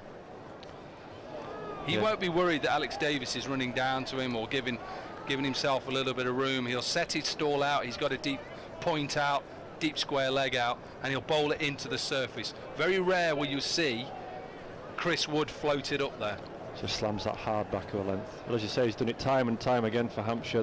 Hampshire's record of reaching finals days is absolutely extraordinary, with the like of Wood, Dawson, Vince. You know, absolutely fabulous team at winning or getting to finals day. Davies comes down the wicket again here, trying to hit a boundary, but can only tickle it to short mid wicket for a dot ball at the end of the first over. Warwickshire are 7 for 0. Yeah, I don't mind that. I think that's the right right way to come at Hampshire. Let's go at them early on, get off to a good start. We saw that with Gloucester when they were chasing 140 at Hampshire, and they got off to a good start and then faltered in the middle. Talk about this high-scoring game, the amount of times that 200 have been scored here this year. So for Birmingham, they'll want a good start. Of course they will. They have good strength in depth with the likes of Hayne and the man in form Hose, Chris Benjamin, Dan Mosley, Carlos Brathwaite, who hasn't done so well with the bat this year, but he is a danger. Yeah, bat deep. Carlos coming in at 7. He's a formidable batter. We all know what he can do. We've seen it on the world stage. So for Carlos coming in that late in the order, you know, it's a long batting lineup. And as you say, perhaps not the runs he wants this year. So perhaps due a few. Nathan Ellis sent to bowl the second over. Slip in place. Third is up in the circle. Pitched in line, missing leg. James Vince appealing from extra cover. Good view from there, Vincey. Yeah, Paul Sterling and strike. Incredibly experienced T20 cricketer. Played T20 cricket all over the world in various franchises. As we see the replay of that LBW shout.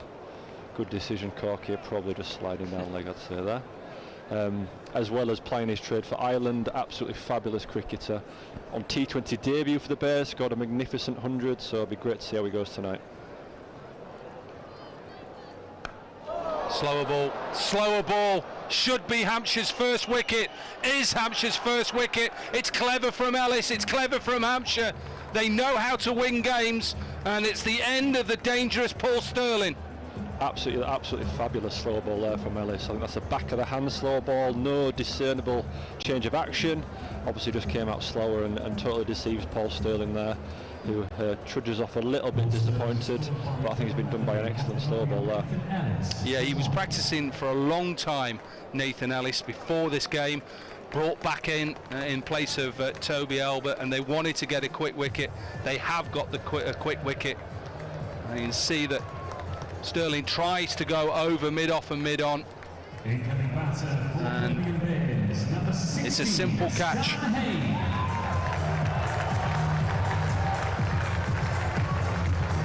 Good catch there by, I think, Joe Weatherall, I'm not too sure. Bringing Sam Hayne to the crease, one of the in-form batters in the country at the moment. I'll be honest, Sam Hayne, multi-format batter, does well in county championship cricket, does well in 50-over cricket, and also does well in T20 cricket. Terrible hairstyle.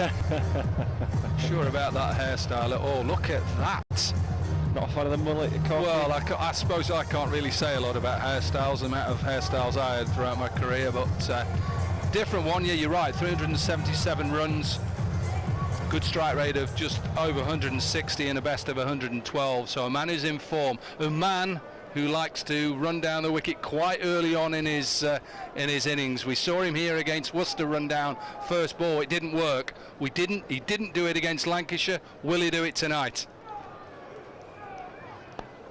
No, stand still. Missed that, you're out as well. Yeah, that is a fabulous delivery from Nathan Ellis there. Exactly what you don't want first ball as a batter, right on the money. That ball would have smashed halfway up off stump. Sam did well to keep that one out. Yeah, and you just sense, if you're just picking this up wherever you're watching this, you just sense that Hampshire realise how vital this power play is. You can see that the fielders are getting in close. You know that the bowler is attacking the stumps, trying to slam it in. He's not a tall bowler, but he can get a bit of movement. Oh, bottom edge, gets it past keeper and first slip. A lucky boundary, but you'll take them. Yeah, that is another good bit of bone there by Nathan Ellis. He's got a fast arm. I think that's an off-cut of his ball. Does deceive Sam Hayne. Sam Hayne lucky to get a little bottom edge on that and tickled for 4 down to the third man boundary. Not the prettiest boundary, but the Bears will take it at this point. Yeah, he was just signalling to Alex Davies that he thought the ball had kept down as well. Maybe, yeah, it did.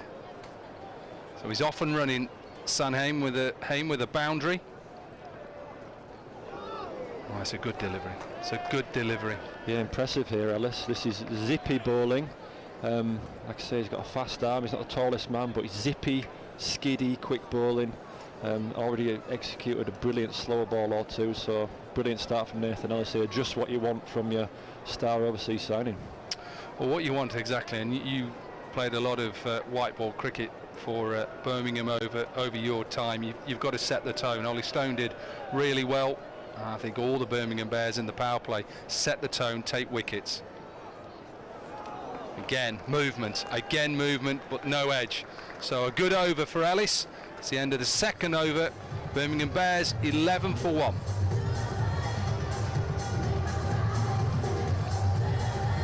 Yeah, seam movement there from Nathan Ellis, something we've not seen a great deal of tonight. Not a lot of swing, but just nibbling it away from Sam Hain there. Exactly where you want to be bowling in that channel. Yeah, fabulous over there from Nathan Ellis. Just what the Hampshire Hawks would have wanted. Change of bowling then for the Hampshire Hawks. James Vince taking Chris Wood out of the attack. Brad Wheel, 19 wickets in the campaign so far. Economy rate of just under 9, 8.83. Oh, he's bowled him. First up, Alex Davies, who tried to go down for the ramp. Perhaps Wheel saw him early, went for the full delivery. What a start for Hampshire Hawks. They are on fire. Yeah, it's a brave shot there by Alex Davies, not quite executing how he wanted to. Brad Wheel bang on the money, smashing middle stump halfway up, exactly where you want to start a bowling spell. And he's got a wicket with his first ball here. The Bears are 11 for 2. That does bring in the informed man though, Adam Hose. Has got some brilliant runs so far as we see that wicket again. Perhaps Alex Davies going a bit too far across, you're going to say there, you know, get a bit outside off stump there when the ball's smashing into middle. Perhaps got a bit too far over, but fine delivery from Brad Wheel. Yeah, I think he was on the move. I think that's what it is. Whenever you see players play that shot, they get down early and they're in a position to play it, and they're trying to stay as still as possible. Think of some of the best that do it, the likes of Joss Butler. They get down early and then they use the pace. Joe Root in the test match, he gets down early to the likes. Can you believe that you're saying Joe Root in a test match? Absolutely loved it. I love the approach that England take on now. We are going to chase whatever. We ain't going to win, or we aren't going to win the toss and bowl first, and bat first. We're going to bowl first. That's what we're going to do, and chase. You're right. Big time now in this game brings the man in form. 541 runs at an average of 60. And a strike rate of 165. He played well on Sunday in that defeat against Lancashire. Slip in place. And they are bang on at the moment, Ellis and Wheel. They are attacking and they realise now this is the moment. One of these two in the power play. Think of all the reasons why getting 3 wickets in a power play and the percentages of going on and win a game. For Birmingham, it's just settle now, still a game to be won. Yeah, a lot of noise here from the Holly stand. You know, the crowd's still in great voice, but bang on the money here is Brad Wheel. He's a zippy, skiddy bowler. He's been around for quite a while now, plies his trade for Scotland as well, in some of the associate cricket, but he's bang on the money here, smashing those stumps halfway up. Bit of a slower ball there, I reckon, from Wheel, changing the pace, a bit of an off-cutter that looked like it gripped, to be honest. A bit of grip and turn there for Adam Hose, and not able to get a bat on it. It's another dot ball. Well, what'll be interesting is in that middle period we saw that Lintott and Briggs was slightly expensive. How will Dawson and Crane go, and how will Birmingham look to play them two? I'm sure that James Vince would have said to his bowlers, let's get 3 wickets in this power play. Another lovely delivery there from Wheel, nibbling back this time, not pace off. I think that was pace on, and again seam movement that we've not seen a great deal of tonight, but both Ellis and Wheel nibbling it around here. Yep, the Bears are 11 for 2 off 2.3 overs. They have been here before so far this season. What's been great about this campaign is that they've got scored 200 from various predicaments, 20 for 3 at one stage, and various wickets down the power play. So they have been here before, but certainly be wanting to tick the scoreboard over a little bit more than they are doing right now. We've got a little bit of stoppage in play here. I think that delivery that nipped back off the seam may have got Adam Hose in a slightly uncomfortable area. Just taking time. Best way, take your time. get ready for the next delivery. And a good over so far for Brad Wheel. Good from Adam Hose, who's decided to try and use his feet, but even when he did use his feet, he's not coming down to just swing, try and put the bowler off. It's been a great over so far, hasn't it? 5 balls, got a wicket and dot balls. Is it going to be the lesser seen T20 maiden or wicket maiden? We shall see. Probably just get one off that last ball they do. And it still is a good over for Hampshire. Birmingham Bears are 12 for 2.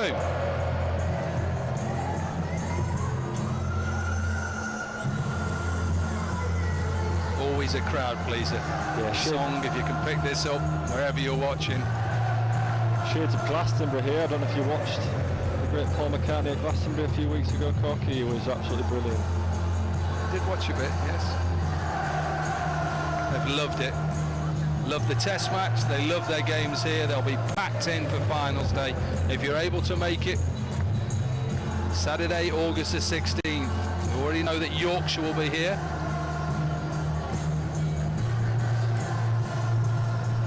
July 16th, not August 16th. Yeah, don't come August, you might be a month too, you might be disappointed. A bit late. Turn up with your sandwiches. It is July the 16th. But yeah, which teams will be there? We know Yorkshire are one. We'll know in the next 17 overs whether it will be Hampshire or Birmingham. Change of ends for Wood. Short delivery given by Tom Lungley. Now I am sat here with my Warwickshire and Birmingham Bears hat on. Harsh. I think that's harsh. Yeah, as a bowler, he's bowled a decent bouncer there, albeit not straight, bit of width to it, but I'm not sure that's that far over Adam Hose's head. He's a former bowler as well, Tom Lungley. Derbyshire and Lancashire, should know better. Poacher term gearkeeper, eh? Pulled through that leg side. It's a quick outfield here at Edgbaston boundary. So that length that we talk about that makes Chris Wood dangerous is a tall man. Adam Hose gets on top of the bounce, and it's a good start to the over. Yeah, that's a nice crisp shot. That'll ease a few nerves here from Hosey. He's now 5 off 7 balls. The field Chris Wood is adopting is a deep mid-wicket and a deep square. Obviously only had 2 out, so he's going to have to bowl straight with his field. Adam Hose, perhaps wise to that, knows what he's going to do. Gives himself room this time, Hosey, and Chris Wood watching him very hard there, followed him, bowled nice and tightly to him. It's a fine bit of bowling that. And that's what makes him good, because you could see that Adam Hose had made that initial movement to the leg side because there was 5 fielders up in the circle, and what he'll do is he'll follow him, and that's what makes him, even though he hasn't got the pace that he used to have, the experience and understanding where he needs to bowl. Similar feel to Sam Hain, who again will want to hit it through the offside. Sam choosing to walk across his stumps there and just tickle it into the leg side for a single. Just try to stem the flow here a bit, the Bears. Momentum all with Hampshire, 2 wickets quickly. Dot ball after dot ball from that last wheel over. The Bears just looking to wrestle a bit of momentum back and get this scoreboard ticking over. 61 without loss with the Hampshire Hawks power play. So even though perhaps a few people thinking that 186 isn't enough, one of them people being you, Oliver and Dolby.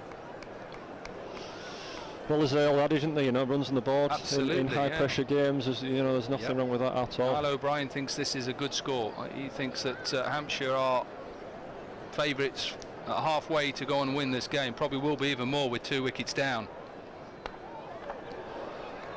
All hit out, misses. So close to the 3rd wicket for Hampshire. It's good fielding. Man was set back on the edge, and a direct hit. He's smiling now. Direct hit. He'd been walking home. Yeah, he was way gone. I think that's pressed with a nice bit of fielding there. A short extra cover. Sam Hain is a fast man, but he was long gone there, long gone. And that's what scoreboard pressure does. The Bears now can't afford any dot balls. Have to run these quick singles, and half a chance there for Hampshire gone. Oh, full ball. He gets away with that, Chris Wood. You don't see that very often. It's the end of the 4th over. Birmingham Bears, 22 for 2. Make sure you're wearing your Bears headband and scan the QR code on the inside to be in with a chance of winning a family ticket to Warwickshire. Yeah, he's a good bowler.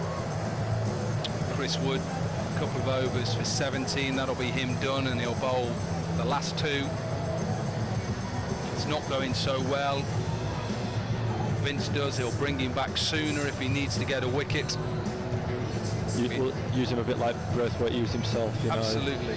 When you need a wicket, bring yourself back in. Good start for Wheel so far with that wicket off his first over, just conceding 1 run. 2 men out on the leg side now. Oh, what a shot. Wow. That's the strength of Sam Hain, that he'll want to open up the offside. It's a little bit lollipoppy up there, and once you get it past the infield, it races away. Yeah, Coggy, you mentioned it first ball. Sam likes to use his feet, likes to charge the bowlers. It's something he's added to his game. If you'd have been a critic of Sam Hain a few years ago, you might have said he only strikes the ball at 100 strike rate. He needs to get that up higher if he's going to improve, and this is something he's improved at. He's an absolutely fabulous shot, carving it through the offside for 4. He's 163 already before this game, strike rate this season. So he's improved on that. Again, good seam movement there from Wheel. Smashing, perhaps a bit shorter than the ball before. Heavy back of a length, and that's nibbled in, and leg bye for Sam Hain. Well, the wicket looks quite brown, and it is, because a lot of the live grass has been taken out of it. It's quite tufty. It's quite a tufty grass on the surface. I know you said it's going to be used for the international T20 on Saturday here as well. So wickets here are normally good, flat, true. Posey trying to go for the pull there, not quite timing it, but gets a single out to deep square leg.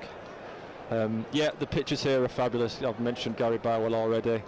Does a fabulous job with his team. You're very rarely playing on a bad wicket here. But yeah, tufty grass on the pitch with a few bare patches, not unlike my hair at the moment. You know, it's getting thinner and thinner by the year. So yeah, tufty, dry pitch, just like my hair.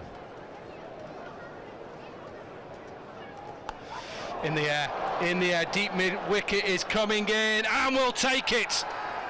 There's celebration for the Hawks.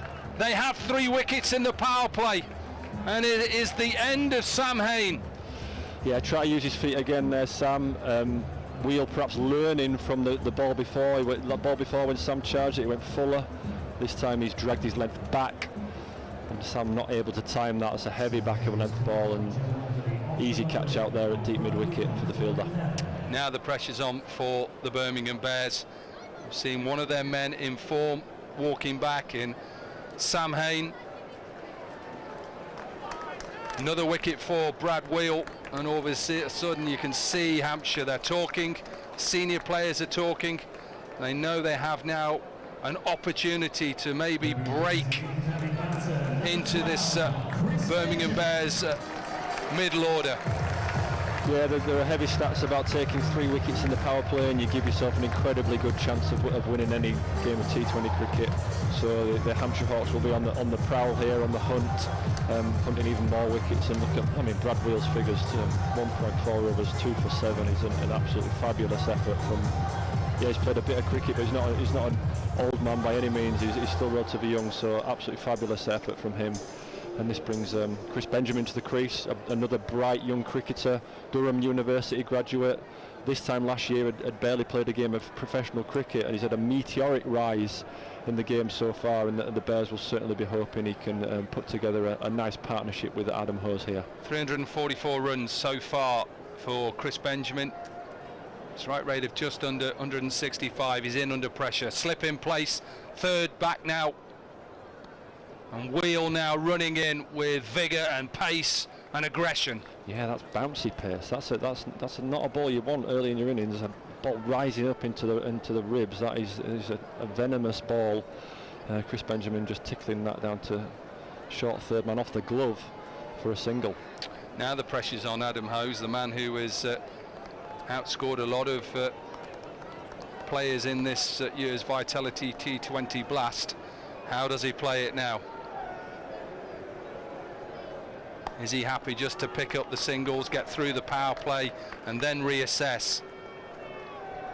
Yeah, I think that's what we're seeing there, just knocking it around for a single or two. At the end of the 5th over, the Bears are 30 for 3. Yeah, it'd be interesting to see what the Bears do from here. We've talked about it already, how, you know, the modern game, there's not much room for knocking it around, singles here or there, so it'd be interesting to see if the Bears do decide to knock it around a little bit, or if they try carry on scoring 8, 10 and over and try get up to that 200 figure.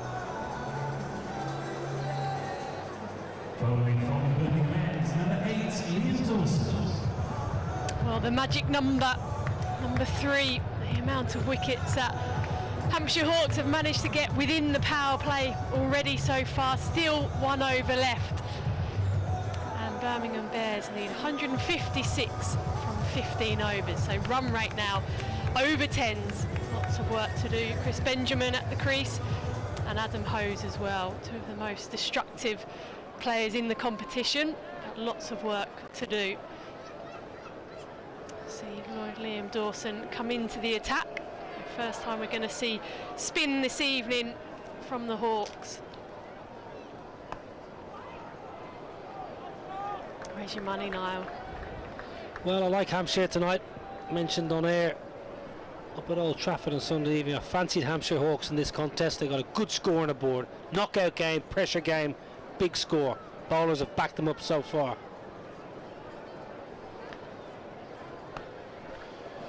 He's got that through. Offside field was up. Adam Hose just gave himself some space just to work the angle. And a welcome boundary for the Bears. Yeah, nice shot. Adam Hose is a tall man. Hits on top of the bounce, and Liam Dawson drives the ball into the surface. Adam Hose is good enough just to get up on top of the ball, hit down on the ball across the large square here at Edgbaston, and finds the gap most important.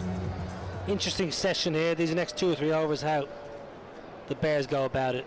Do they stick to their guns, all out aggressive batting, or do they sit tight for a couple of overs and reassess?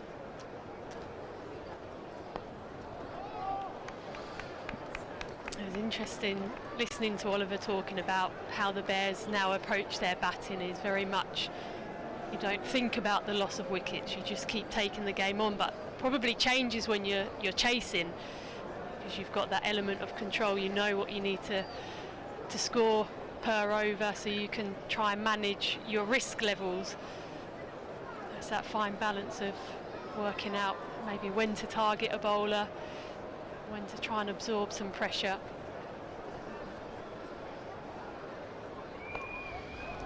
They just changed the field. Previous delivery, they brought long off up into the ring, cover out. They might just change that back for this delivery for Benjamin. Hasn't quite got going yet, only the one delivery face, so cover now back up into the ring, long off goes back. Well, I think what would England do? England's brilliant white ball team, how would they go about this situation? You know, previous regimes, Owen Morgan, of course, under Joss Butler's tutelage now.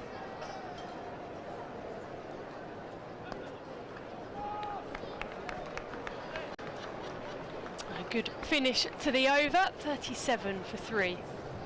Yeah, I just think, how would England's white ball side go about this chase when they're in this position? Wickets down in the power play under pressure, I think they'll keep going. I think that's the message that Owen Morgan would have given his side. Matthew Mott, the new coach, and now Joss Butler. Keep going. The last thing the Birmingham Bears want to be sitting back in the dressing room tonight, if it doesn't go well, thinking we didn't play our normal game, we didn't do ourselves justice, and we ended 20 short. Rather go out in your own terms. If you get bowled out for 120, 130, so be it, but you've done it the same way you've played for the last 3 or 4 weeks. You stuck to your process. Easier said than done. It's a knockout game, there's 15,000 people, and you know you're only 1 win away from finals day.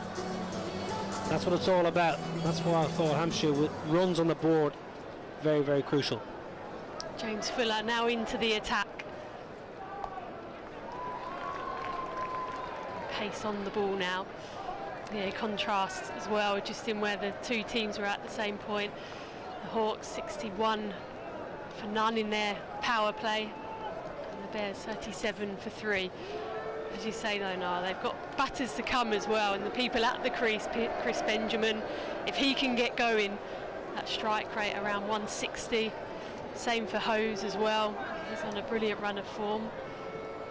Scores of 88, 20, 83, 110. So you feel that this could be the partnership that is going to make or break it for the Bears. Yeah, 100%. There's still batting to come, as you mentioned, but they're going to need a lot of runs from this partnership and a good pace. So I think Hampshire in the driver's seat. James Fuller's an interesting cricketer, had a good campaign. Chatting to Adrian Burrell before the match, and gives Pop Welsh, the Hampshire bowling coach, ex-Birmingham Bears bowling coach, all the credit for James Fuller's recent form with ball in hand. Pop Welsh made the move in the off-season to go down to the GS Bowl, worked last year with the Southern Brave, and obviously the people at Hampshire and the Southern Brave like what they saw with Pop Welsh. Graham Welsh, for those of you who don't know Pop Welsh, but he was coaching at Birmingham and Warwickshire for a number of years and did a good job with a lot of their bowlers, but he's been a welcome addition to the GS Bowl. Oh, bowled straight through the defences of Benjamin, and that is full and straight from Fuller, perhaps with an extra bit of pace following that wide delivery, but brilliantly executed, and another one goes now for the Birmingham Bears. Well, massive wicket, brilliant bowling, and James Fuller, well, we watched a couple of days ago, he didn't get a ball for Hampshire. It's Adam Hose as well, the main man, the big fish. Brilliant bit of bowling, a little bit of tail back in at brisk medium pace. Adam Hose shuffling, trying to whip it leg side and get cleaned up, middle stump out to the ground. Hampshire Hawks can do no wrong here at Edgbaston. Yeah, this has just certainly swung the odds firmly in Hampshire Hawks' favour. Adam Hose in good form, just mentioning the run of scores that he's had, 540 odd runs, striking at 165, now back in the shed. And it's now leaving people in that Bears lineup who haven't necessarily had the opportunity to put in those match-winning innings, because the people who are sat in the pavilion, in the pod, or wherever they are in the dugout, they've been the ones doing it. So suddenly, the likes of Dan Mosley in a situation that he hasn't been in all campaign.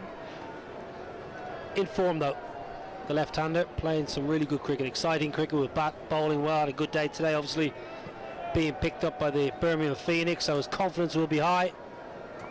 But James Fuller, well, and the Hawks, they are right on top.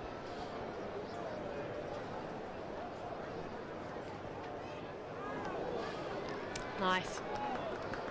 Just seems to have nipped around a bit this evening. There was very little movement either off the seam or in the air for the Birmingham Bears bowlers. 6:30 start here, of course. Just as the lights have taken effect, Ellis with the new ball definitely got a bit of movement, and that ball there for Fuller, just a little bit of nip away. Yeah, saw some from Nathan Ellis as well, jagging back in to the right-hander earlier on in the innings. This looks like a very simple plan at the moment from Fuller, looking to target the stumps, bowl straight, bowl to his field, and that's another excellent over for the Hawks.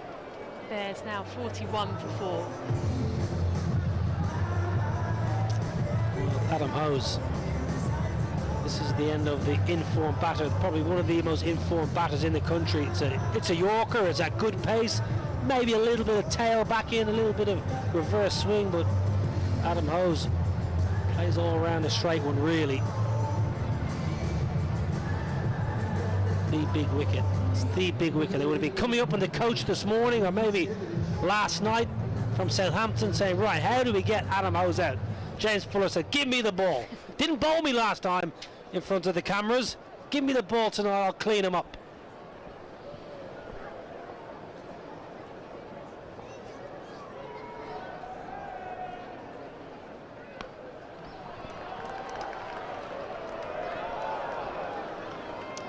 Pushing for 2, just aside on the one. It's probably the deeper or the longer boundary out there where Moseley played that sweep shot. Ground at the moment, half in sun, half in shade. And Liam Dawson just making sure he's happy with his field now with the left-hand, right-hand combination. Just means there's going to be a few more changes in the field. Got an extra cover and a cover and a deep point now to Benjamin. Plays that reverse brilliantly and manages to get all of it. A very welcome boundary for the Bears. Yeah, really good shot, Chris Benjamin. James Vincent changed the field. He'd put the sweeper at point behind square, trying to cover this exact shot. Probably wanted Benjamin to try and go over extra cover. Benjamin's very adept sweeping, reverse sweeping. That's a really good shot, and it prompts a change in the field. 2 behind point now, sweeper goes straighter.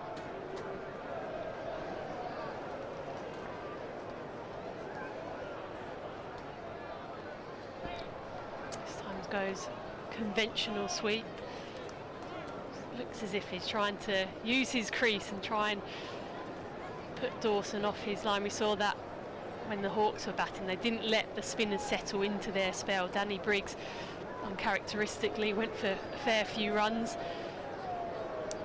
Benjamin and Moseley now well aware that they can't let the spinners settle. This time Moseley going for the reverse sweep. Didn't get all of it. They had to scamper through, be quick to complete the single. Safe. It wasn't far away from leg stump. But straight away Liam Dawson trying to drive the ball into the surface, trying to get hit square, big square boundary, especially offside for Benjamin. Not going above the eye line.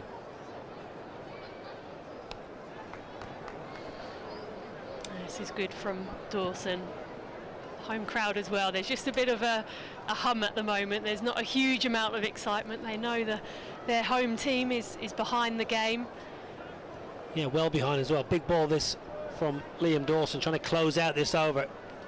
Just 7 from it. In the context, it's good work.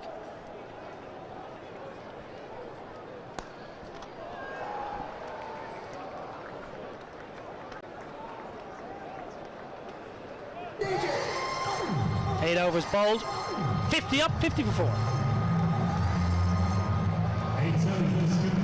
Their run rate now creeping well above what they would like to be chasing. The Bears largely down to the early wickets that they lost. 3 in the power play. Nathan Ellis picking up Sterling early on a brilliant slower ball. Brad Wheel picked up Alex Davis, couldn't quite get going. Then Brad Wheel as well, picking up Sam Hain. So big 3 wickets in the first batting power play. It's really what has got Hampshire Hawks on top at the moment to the Birmingham Bears.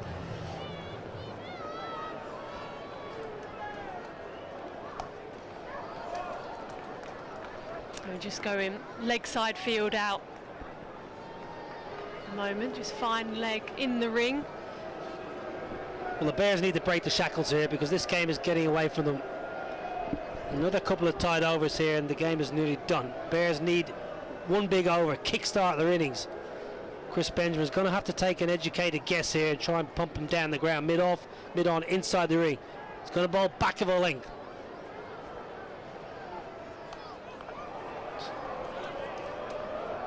He seems quite happy just bowling that length, bowling into the wicket. Getting the right-hander especially to hit it out to that long leg side boundary. I feel with someone like Adam Hose, because he's got those long levers, it's easier for someone like him to go over mid-on and mid-off. When you're slightly shorter in stature, it's a much harder shot to execute.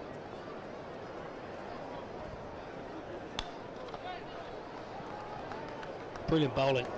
Really is top-class execution. The Hampshire Hawks plans and execution have been right on point. They've out-bowled the Birmingham Bears in their own backyard here. They've used the facilities better. They used the dimensions a lot better so far. Something's got to give. Benjamin likes hitting boundaries. He's been relatively quiet, just 10 from 7.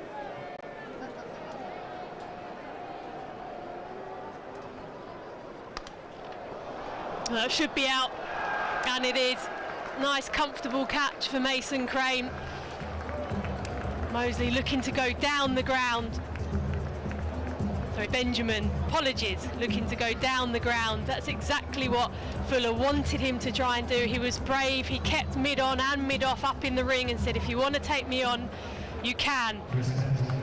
Chris Benjamin, that is a big wicket again for the Bears, and they are well behind this game. Good captaincy, James Vince. You're spot on, Lydia. Keep mid on and mid off inside the ring. Slower ball, wide, drag Chris Benjamin outside his eye line, has to drag it. Can only tow it to mid on. It's a really good bit of bowling. It's good captaincy as well from James Vince. And Hampshire Hawks, they've hardly put a foot wrong all evening. Been exceptional. Yeah, very good, and giving a bit of context as well to the game. Birmingham Bears finished top of the North Group. Very convincing in the cricket they played. Hampshire Hawks fourth in the South Group. And they got on that winning streak, which they had to do again last year, didn't they? They lost a huge amount of games on the bounce early on, and then they had to win, I think, was it their last 5 group games to sneak in to the quarter-finals. So they're a very gritty team, this Hampshire Hawks outfit. We're going to see Birmingham Bears captain Carlos Brathwaite to the crease. Club down the ground, first delivery. Fuller goes that back of the length delivery again.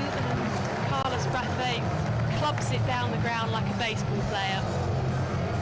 Yeah, good hit. I think James Vince wanted Fuller to bang it in shorter and more aggressive, because James Vince had himself positioned at a very short mid-wicket for a spliced catch. He's moved out of that position now, he's gone to an orthodox mid-off. I think he wanted Fuller to really bang it in and around the rib cage. Brathwaite was up to it. Well, this time that's the length that he was looking for. It should be taken, and it is. And Hampshire Hawks are all over the Birmingham Bears at the moment. Sees the end of another wicket for the Bears, and it's the captain this time, Carlos Brathwaite, on his way back to the pavilion.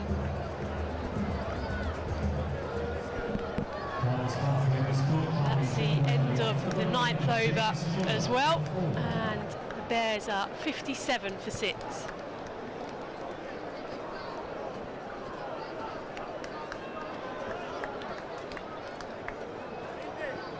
Bears in getting batter, number 23, Jake Lintott.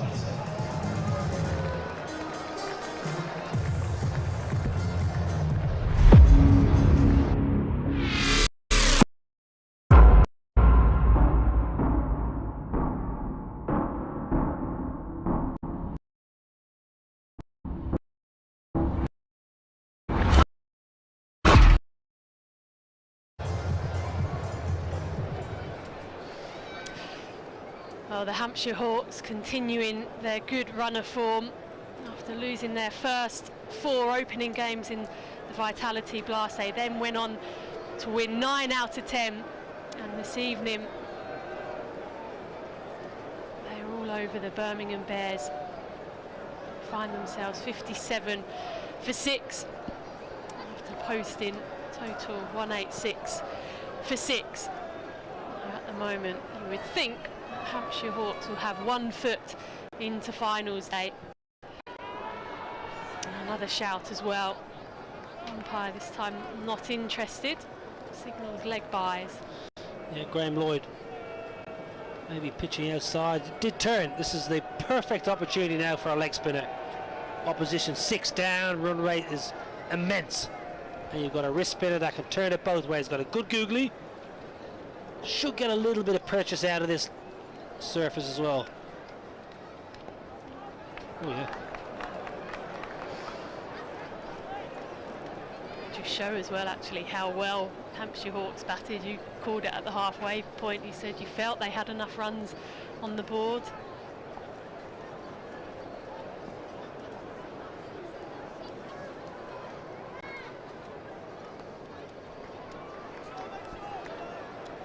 I just like, in a knockout game, I like getting runs on the board.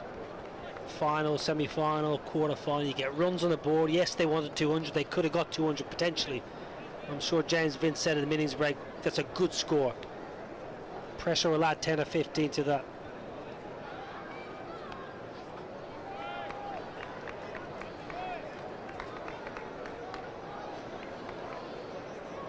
This is good from Crane as well. Just trying to keep things simple, not being too flamboyant in the field. That is setting happy to bowl. A leg side dominant field, everyone out.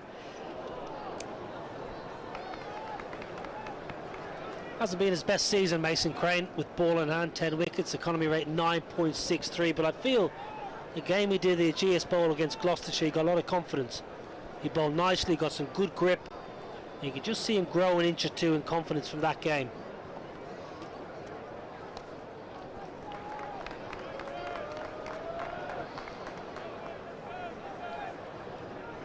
Just the 5 runs from the 10th over at the halfway point. Birmingham Bears 61 for 6.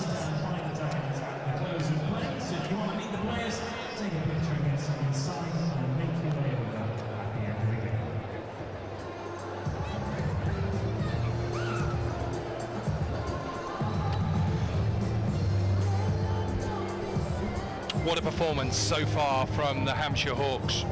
They have history in this competition, they know how to win.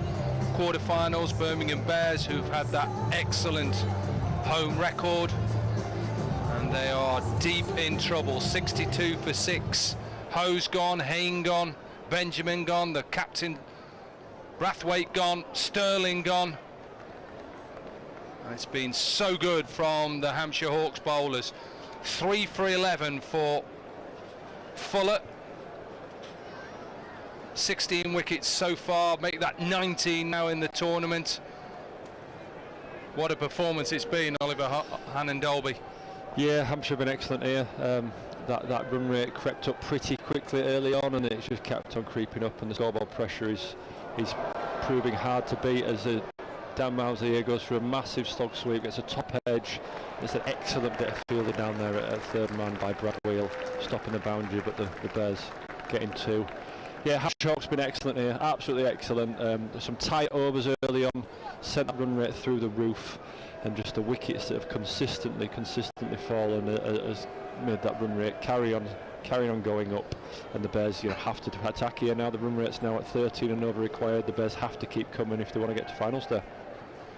You're right, they've got to keep going, and they will keep going, but this is another wicket for Hampshire. It is. It's 7 down. Fuller with his 4th wicket now, 4 for 13. Mousley had to keep going, and he has to go.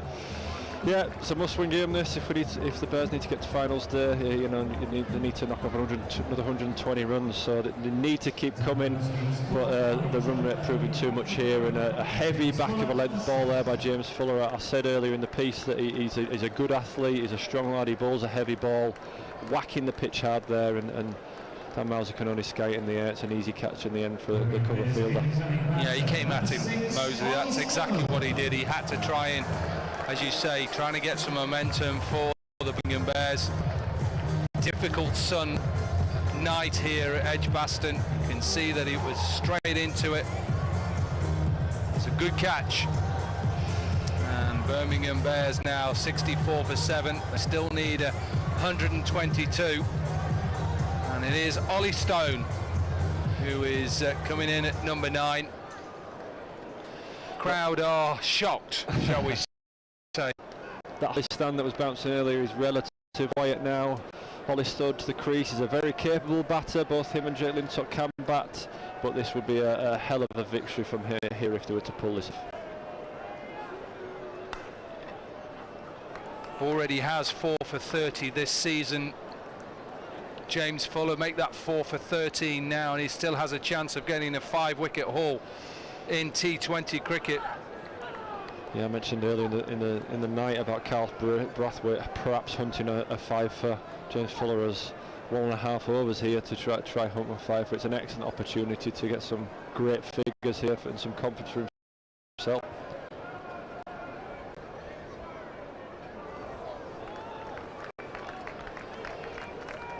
Yeah, just beat him there outside. Definitely got more out of this surface than the Birmingham Bears, as in a little bit more seam. We saw that early on. had good plans, frustrated the big hitters. Slower ball to Sterling, went straight to Hayne and Hose, Benjamin. Another excellent Yorker there by Fuller. At the end of the 11th over, the Bears are 65 for 7. Trying to lift the spirits of the crowd. The man on the mic gets Neil Diamond playing. Always going to get him in good spirits, isn't it, Corky? Absolutely. You know, I think everybody knows that whenever you come and watch a T20 game, the atmosphere is electric. Even though perhaps their team aren't doing so well and look like they won't reach the finals day, it's all about having a night out. 65 for 7, Mason Crane still bowling. Not a lot Birmingham can do really. They've got to try, keep trying. I mean, I am no leg spinner, but I would imagine if you're a young leg spinner, the perfect time to bowl is probably going to be at the tail, with them needing 120 runs in 9 overs for them having to slog you. Big decision given out. Crane, who, as you say, it's a nice time to bowl now. And this is not being good by the Birmingham Bears. They lose their 8th wicket and Lintop goes. Yeah, Bears got to keep coming here. We need to try and knock off these runs if we're going to get to finals day. Jake Lintop there going for the big slog sweep and fortunately getting his padding away, and that's out LBW to Mason Crane. I was saying a very nice time, I'd imagine, here to bowl as a young leg spinner. 68 for 8 then. 66 for 8. Correction, chasing 187 to win. We thought, was that going to be enough with how many runs we've seen here on this ground this season? Craig Miles, who bowled well. Birmingham Bears, well, simply they are at the moment completely out of this game. We'd have to see something special to see the Birmingham Bears reach finals day from here. Hampshire Hawks, I remember they won the toss. And James Vince said, we'll set, and they certainly did. Slip in place for Mason Crane. Take your hats off to Hampshire, the way that they started this season, as they've started a lot of seasons in T20 Vitality Blast, slowly, and then win 9 from their next 10 games. Big shot, Ollie Stone, you talked about he can still bat, and a maximum. The crowd have come back to life. Yeah, it's still, the dream's alive still. Here we go, the Hollies are standing on the feet. Lusty blow there from Ollie Stone. It's a nice strike out to deep mid-wicket. But yeah, Hampshire have been absolutely excellent here.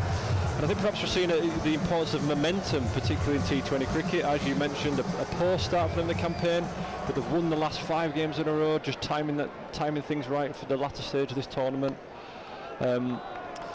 Bears, on the other hand, you know, that last group game up at Lancashire didn't win. You know, is that playing a part here? Just losing a smidge of momentum towards the back end of the group stages, perhaps. Yeah, maybe. I also think that it's just on the day. Momentum is great, but it's just on the day. Does he get enough of this again? He does. Drops in the crowd. Fantastic effort by the security guard there. And the fans aren't happy with him. Over in the #1 seats, 2 lusty blows there from Ollie Stone. 79 for 8. Congratulations to Eric. He's 9 years old and sat in the Holly stand. Congratulations, young man. You'll have 4 tickets to Warwickshire, courtesy of Selco, because you are today's fan of the match.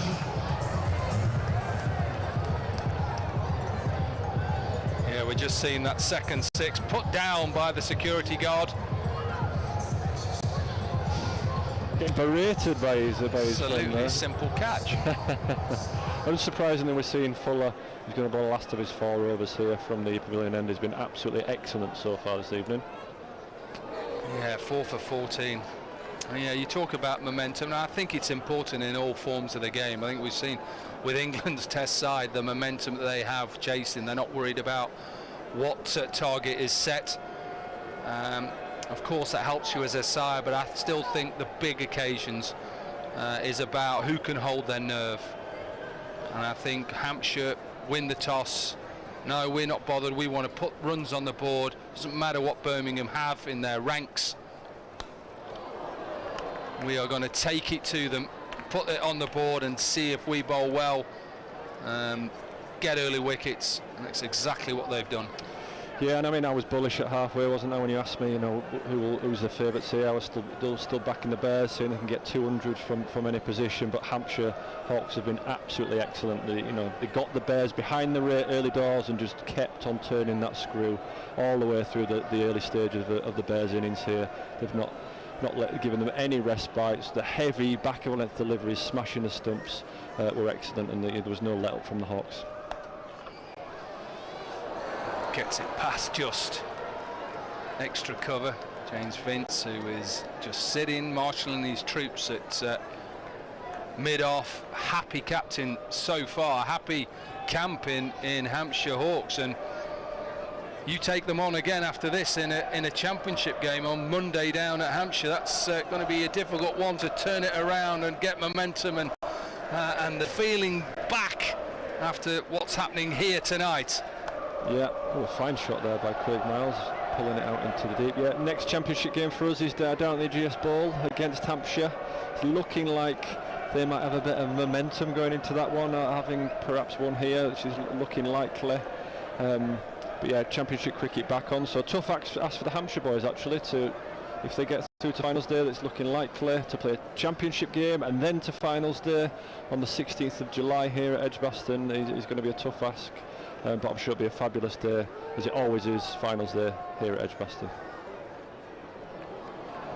Yeah, it is a great day. And it's you've seen both North and South groups now. Surrey, who at one time looked unbeatable in that South group, beaten by Yorkshire, who came fourth. Birmingham, who've had such a dominant performance at home in scores, look like, well, something special. Look like they're going to lose out to fourth place Hampshire in from the South group. So perhaps the form showing that it doesn't really matter. Another great over, and what a performance from Fuller. 4 overs, 4 for 17. Birmingham 82 for 8.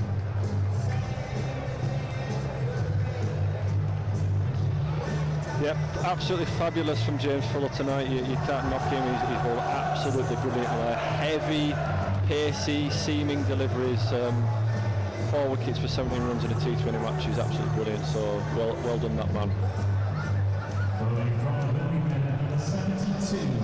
And I mentioned it earlier. I think Hampshire's record for reaching finals days is absolutely incredible, isn't it? You know, I can't think of many finals days in the last 12 years that they haven't got to.